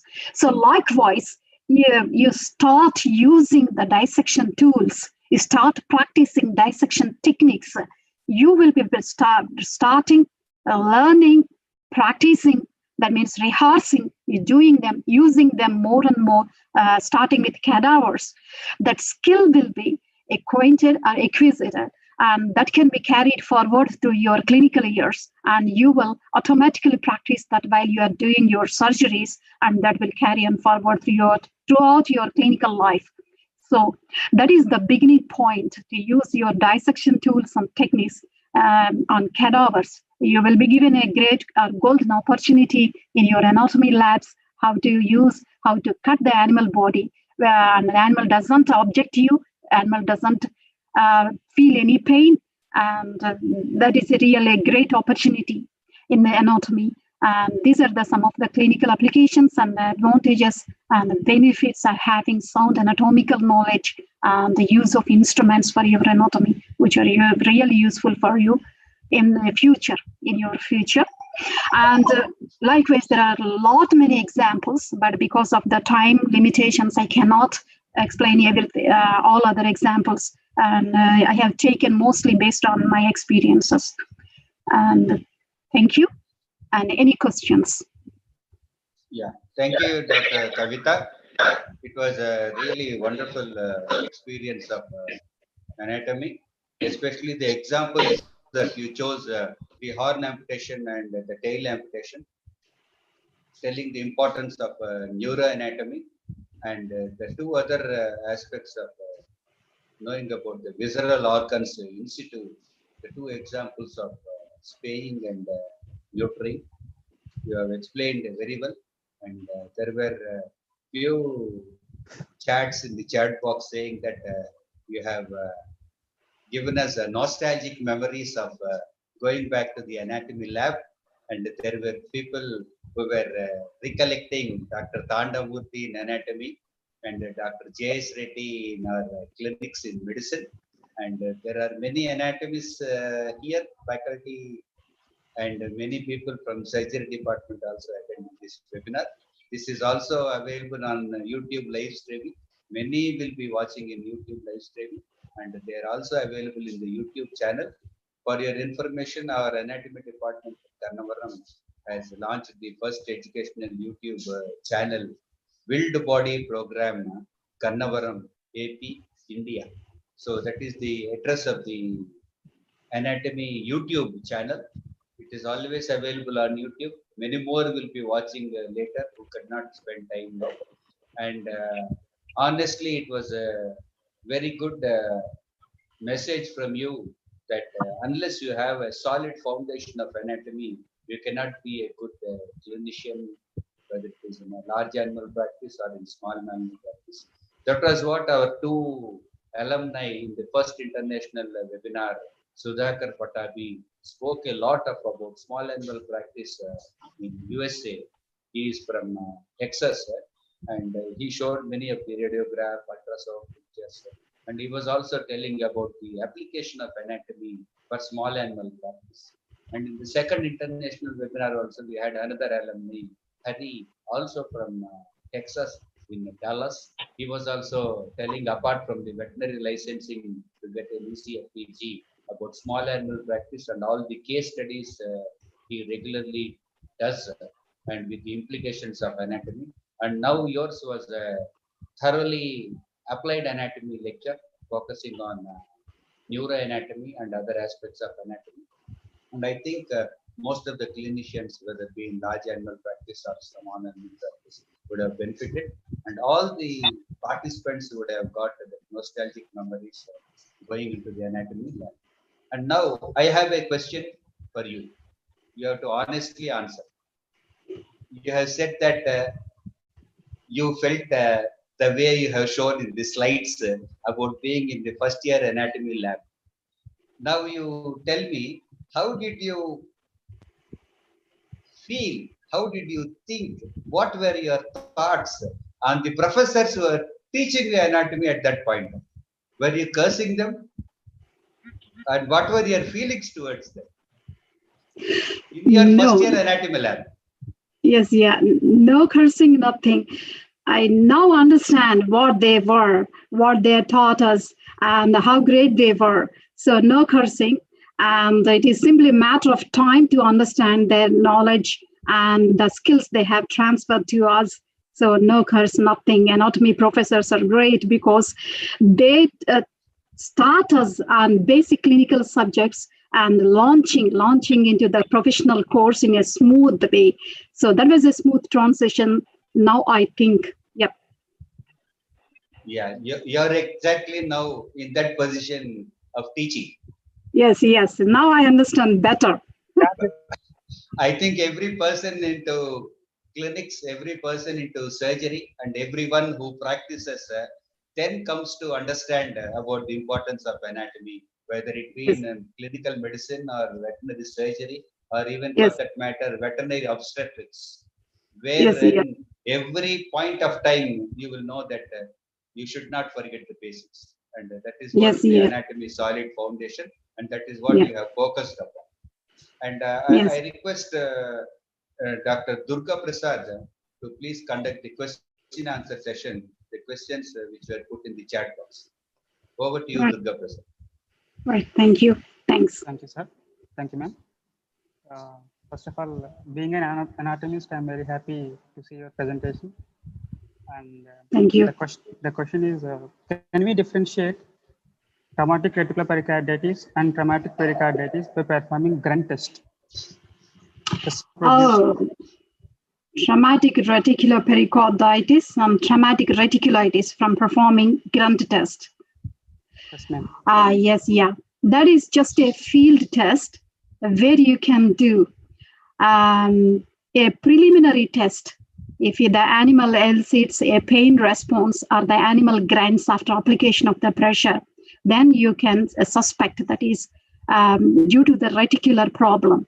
Then after doing exploratory laparotomy, you can assess the extent of spread of the condition, whether it has pierced the diaphragm because of the close location of the reticulum to the diaphragm, or it has pierced through the pericardial sac. And also, if you are lucky and you might have some laboratory facilities for diagnostic purposes, then you can send the samples for leukocytosis and other fibrinogen content and etc., to estimate the extent of spread of the infection or the foreign body to the pericardium or the liver, etc. Okay, That is a preliminary field test. Okay. The next question is, what kind of post-operative complications by performing the ventral midline approach, and how to avoid it? In small animals, you mean? Yes, ma'am. In small animals. Ventral midline approach here in New Zealand or USA. I have practiced for 3 months in the United States also, because I am a ECFEG certificate holder. So I have practiced for 3 months in there and here in New Zealand. They are taking a very fine and very, what do you call it as, 100% aseptic sterile conditions where they're performing those surgeries. So I have so far haven't seen any complications or any infections of the wound and the ventral midline approach, but there may be complications in there that haven't come across. Okay, ma'am. Thank you, ma'am. Now I'm handovering to the Dr. Kishore sir for further proceedings. Thank you. Thank you. Thank you, Dr. Durga Prasad, and thank you, Dr. Kavita. It was a wonderful session. And overall, if we speak about the third international webinar, it was really very nice that all the 3 speakers joined in time, and we had a good interaction. Though we had an initial hiccup in the form of an internet break, I apologize for that again. And thank you for staying all the time and enlightening us on the different topics. I thank all the speakers once again. And for your information, Dr. Kavita, some of the chats spoke about Dr. Thandavamurthy sir and Dr. J.S. Reddy sir. And Dr. Karunanidhi sir, our teacher, your teacher, is online. Yes, yeah. I think Karunanidhi sir is here. Sir, if you can unmute yourself, you can interact, sir. You missed on the previous 2 occasions due to your internet bandwidth. And could you make it now, Karunanidhi sir?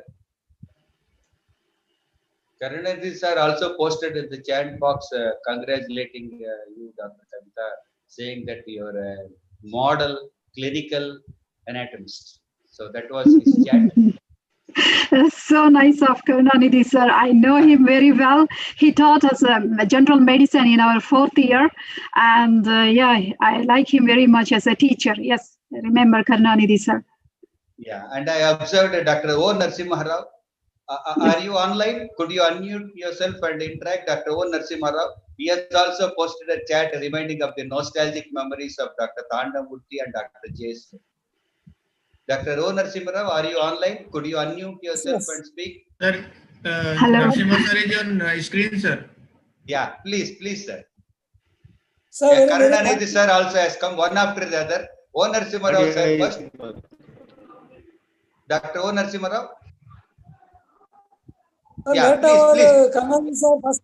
Take first sir with the more chance. Yeah, definitely. Okay, Karunanidhi sir, over to you.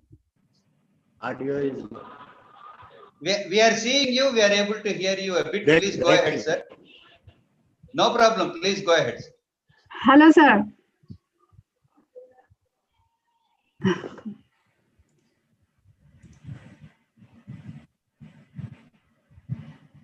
Sir Karunanidhi sir, we are seeing you. Dr. Kavita said hello to you.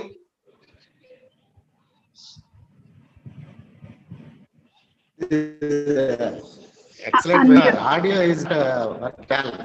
No problem. Continue. Continue, sir. Excellent Continue. webinar.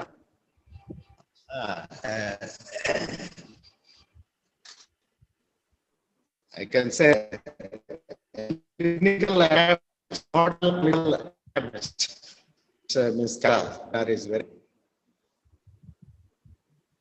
Sir, there is some audio problem, sir. I can't hear you properly, sir. There is an audio problem.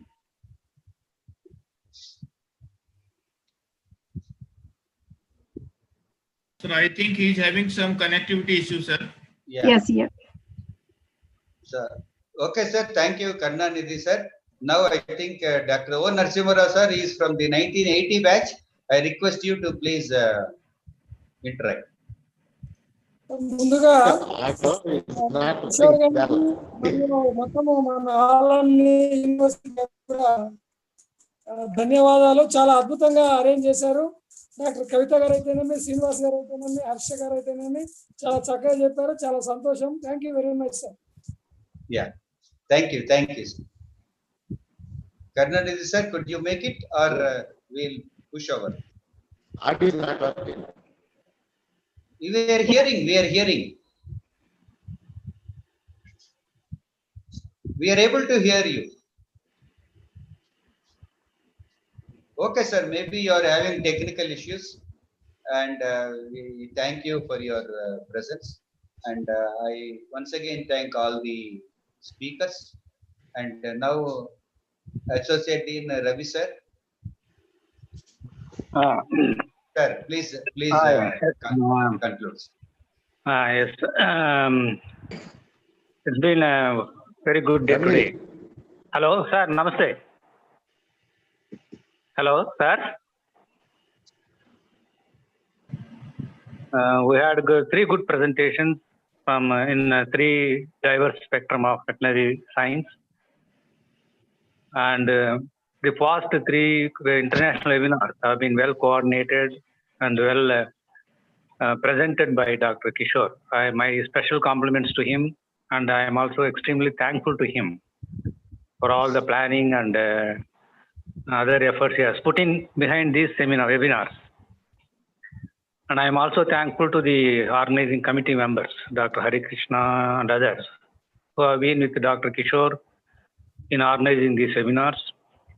And I thank today's speakers, Dr. Srinivasulu, Harshavardhan, and Dr. Kavita, for their presentations and enriching our students and faculty with their knowledge.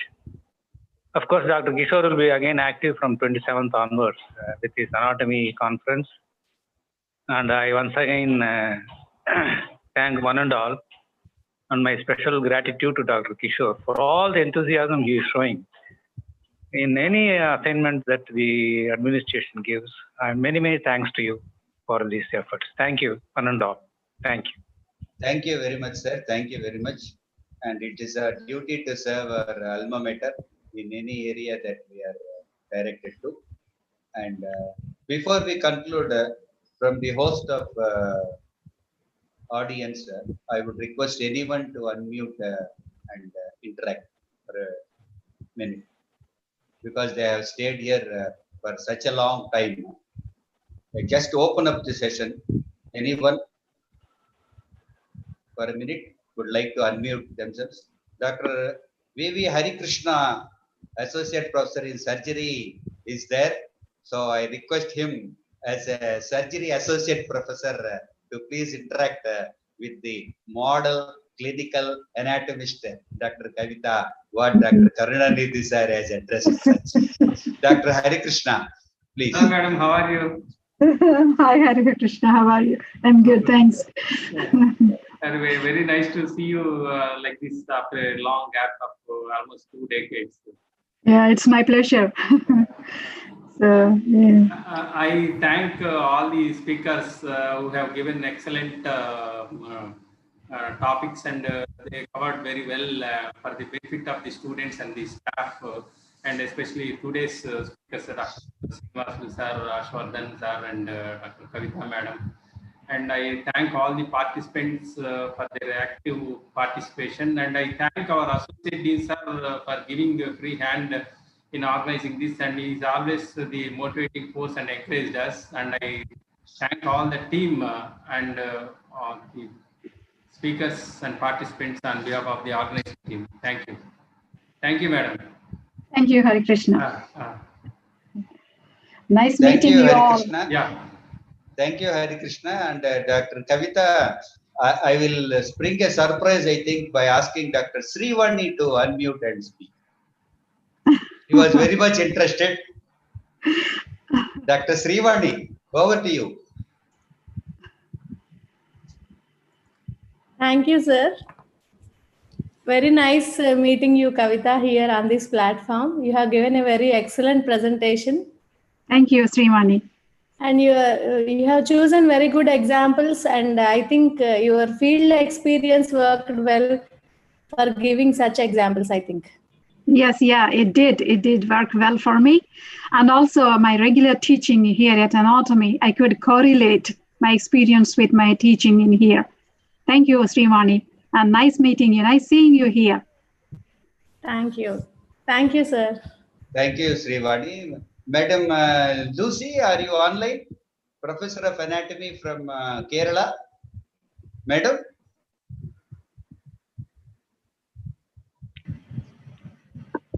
Dr. Lucy, Professor of Anatomy from Kerala. Are you over there? I request you, if you are there, to unmute and interact. And it is open for anyone else also. Just let us interact casually. The scientific part is over. It is open for anyone now to just interact. Karunanidhi sir, if your audio is okay, you can speak up. You are hearing me, Karunanidhi sir? I think he is still with technical issue. Madam Lucy and Dr. Menaka, anatomist, are you over there? And I open it up. Dr. Anil Deka, another anatomist. Dr. Anita. Okay, fine. Then it's good that we had a very good international webinar. And I'll have to thank the authorities of Sri Venkateswara Veterinary University for understanding this concept and giving the necessary permission to go ahead with the international webinars concept that our associate deans, Dr. Ravi and myself, we envisaged. And it was really hard work from all of us, from all the committee members. Dr. N.V. Hare Krishna, you have seen. Dr. M.P.S. Tomar, you are seeing with the name associate dean, with which we booked our Zoom platform. Dr. Durga Prasad, you are seeing. And the two others, Dr. Iqbal. Dr. Iqbal, if you are there, please you can put your video on. Dr. Iqbal. Yes, sir. Good morning, sir. Yeah, he is. I was busy in another presentation. Hello, ma'am. Yeah, yes. He was assistant professor. He's assistant professor in physiology department. Incidentally, he had another speaker assignment in Tanuva's webinar. And we have I think one of my colleagues actually he did PhD in Massey University, Dinakaran. Yeah, he's still here. He's doing his postdoc. Yeah, he's my batchmate in UG from Pondicherry. May I know your full name, please? Iqbal Haider. Right. Yeah. Yeah. Another member of. Yes, yeah. Okay. Another member of the organizing committee, Dr. K. Sudhakar. Are you online, Dr. Sudhakar? If you are there, please put your video on. So we are all the. He is not there, sir. Okay, so we are all the members of the organizing committee who have toiled a lot, and we have seen to it that we have a host of speakers, mostly our alumni who are settled in various countries across the globe. And we have also seen to it that the topics would be of a diversified nature. And all of you must have seen all the brochures. first, second, and third webinar brochures that we have sent to all of you. We had a talk on animal welfare, pets, wildlife, and a host of other topics. And I think we wanted to bridge the alumni settled abroad and the alumni who are doing very well with the younger alumni, the students and budding veterinarians. And I think our task is accomplished. And as was told by our Honorable Vice Chancellor earlier, that 2 more talks on behalf of the student activities will be arranged. Dr. N.T.R. Virendranath and Dr. P.V. Gannavaram will be there on the 23rd and 26th. That is for the benefit of the students of our university, motivational speakers and educational psychologists. So these are the activities that we are taking up. And I once again thank each and every one of you individually, the presenters as well as the hosts, as well as all who are here for meeting this third international webinar.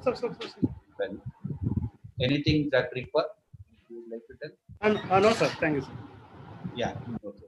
So we have to thank Dr. Kavita for hanging on for such a long time, waiting patiently. I hope you would have benefited from the 2 earlier speakers. And no problem. Thank you. Thank you. Yeah. Thank you. Thank we you. are very thankful to you for your valuable time that you have spent with us. And you have seen Srivani. Yes, yeah. You have seen Hari Krishna. Hari Krishna. Yes, Known yeah. about Iqbal Haidar. Yes, yeah. That is the main. And Yeah, Karunanidhi sir as well. Yes, yes.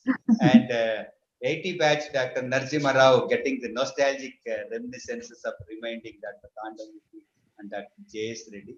And in fact, they have taken every one of us back to the anatomy lab BVSC. Yes, yeah. Yes, yeah. That's the best thing about it. So, thank you very much, sir. Thank you. Nice seeing you all there. And thank you for the opportunity. And it's my pleasure to be here with you. Yeah, thank you. Thank you. Thank you, sir. Yeah. I will take a leave now. Yeah, thank you. Yeah, we will end the meeting. Thank you. Thank you very much, Dr. Kavita. Thanks, sir. See you. Yeah. Bye. Bye. Okay. Sir, shall I end the meeting now, sir? Yeah, please end the meeting. Okay, sir.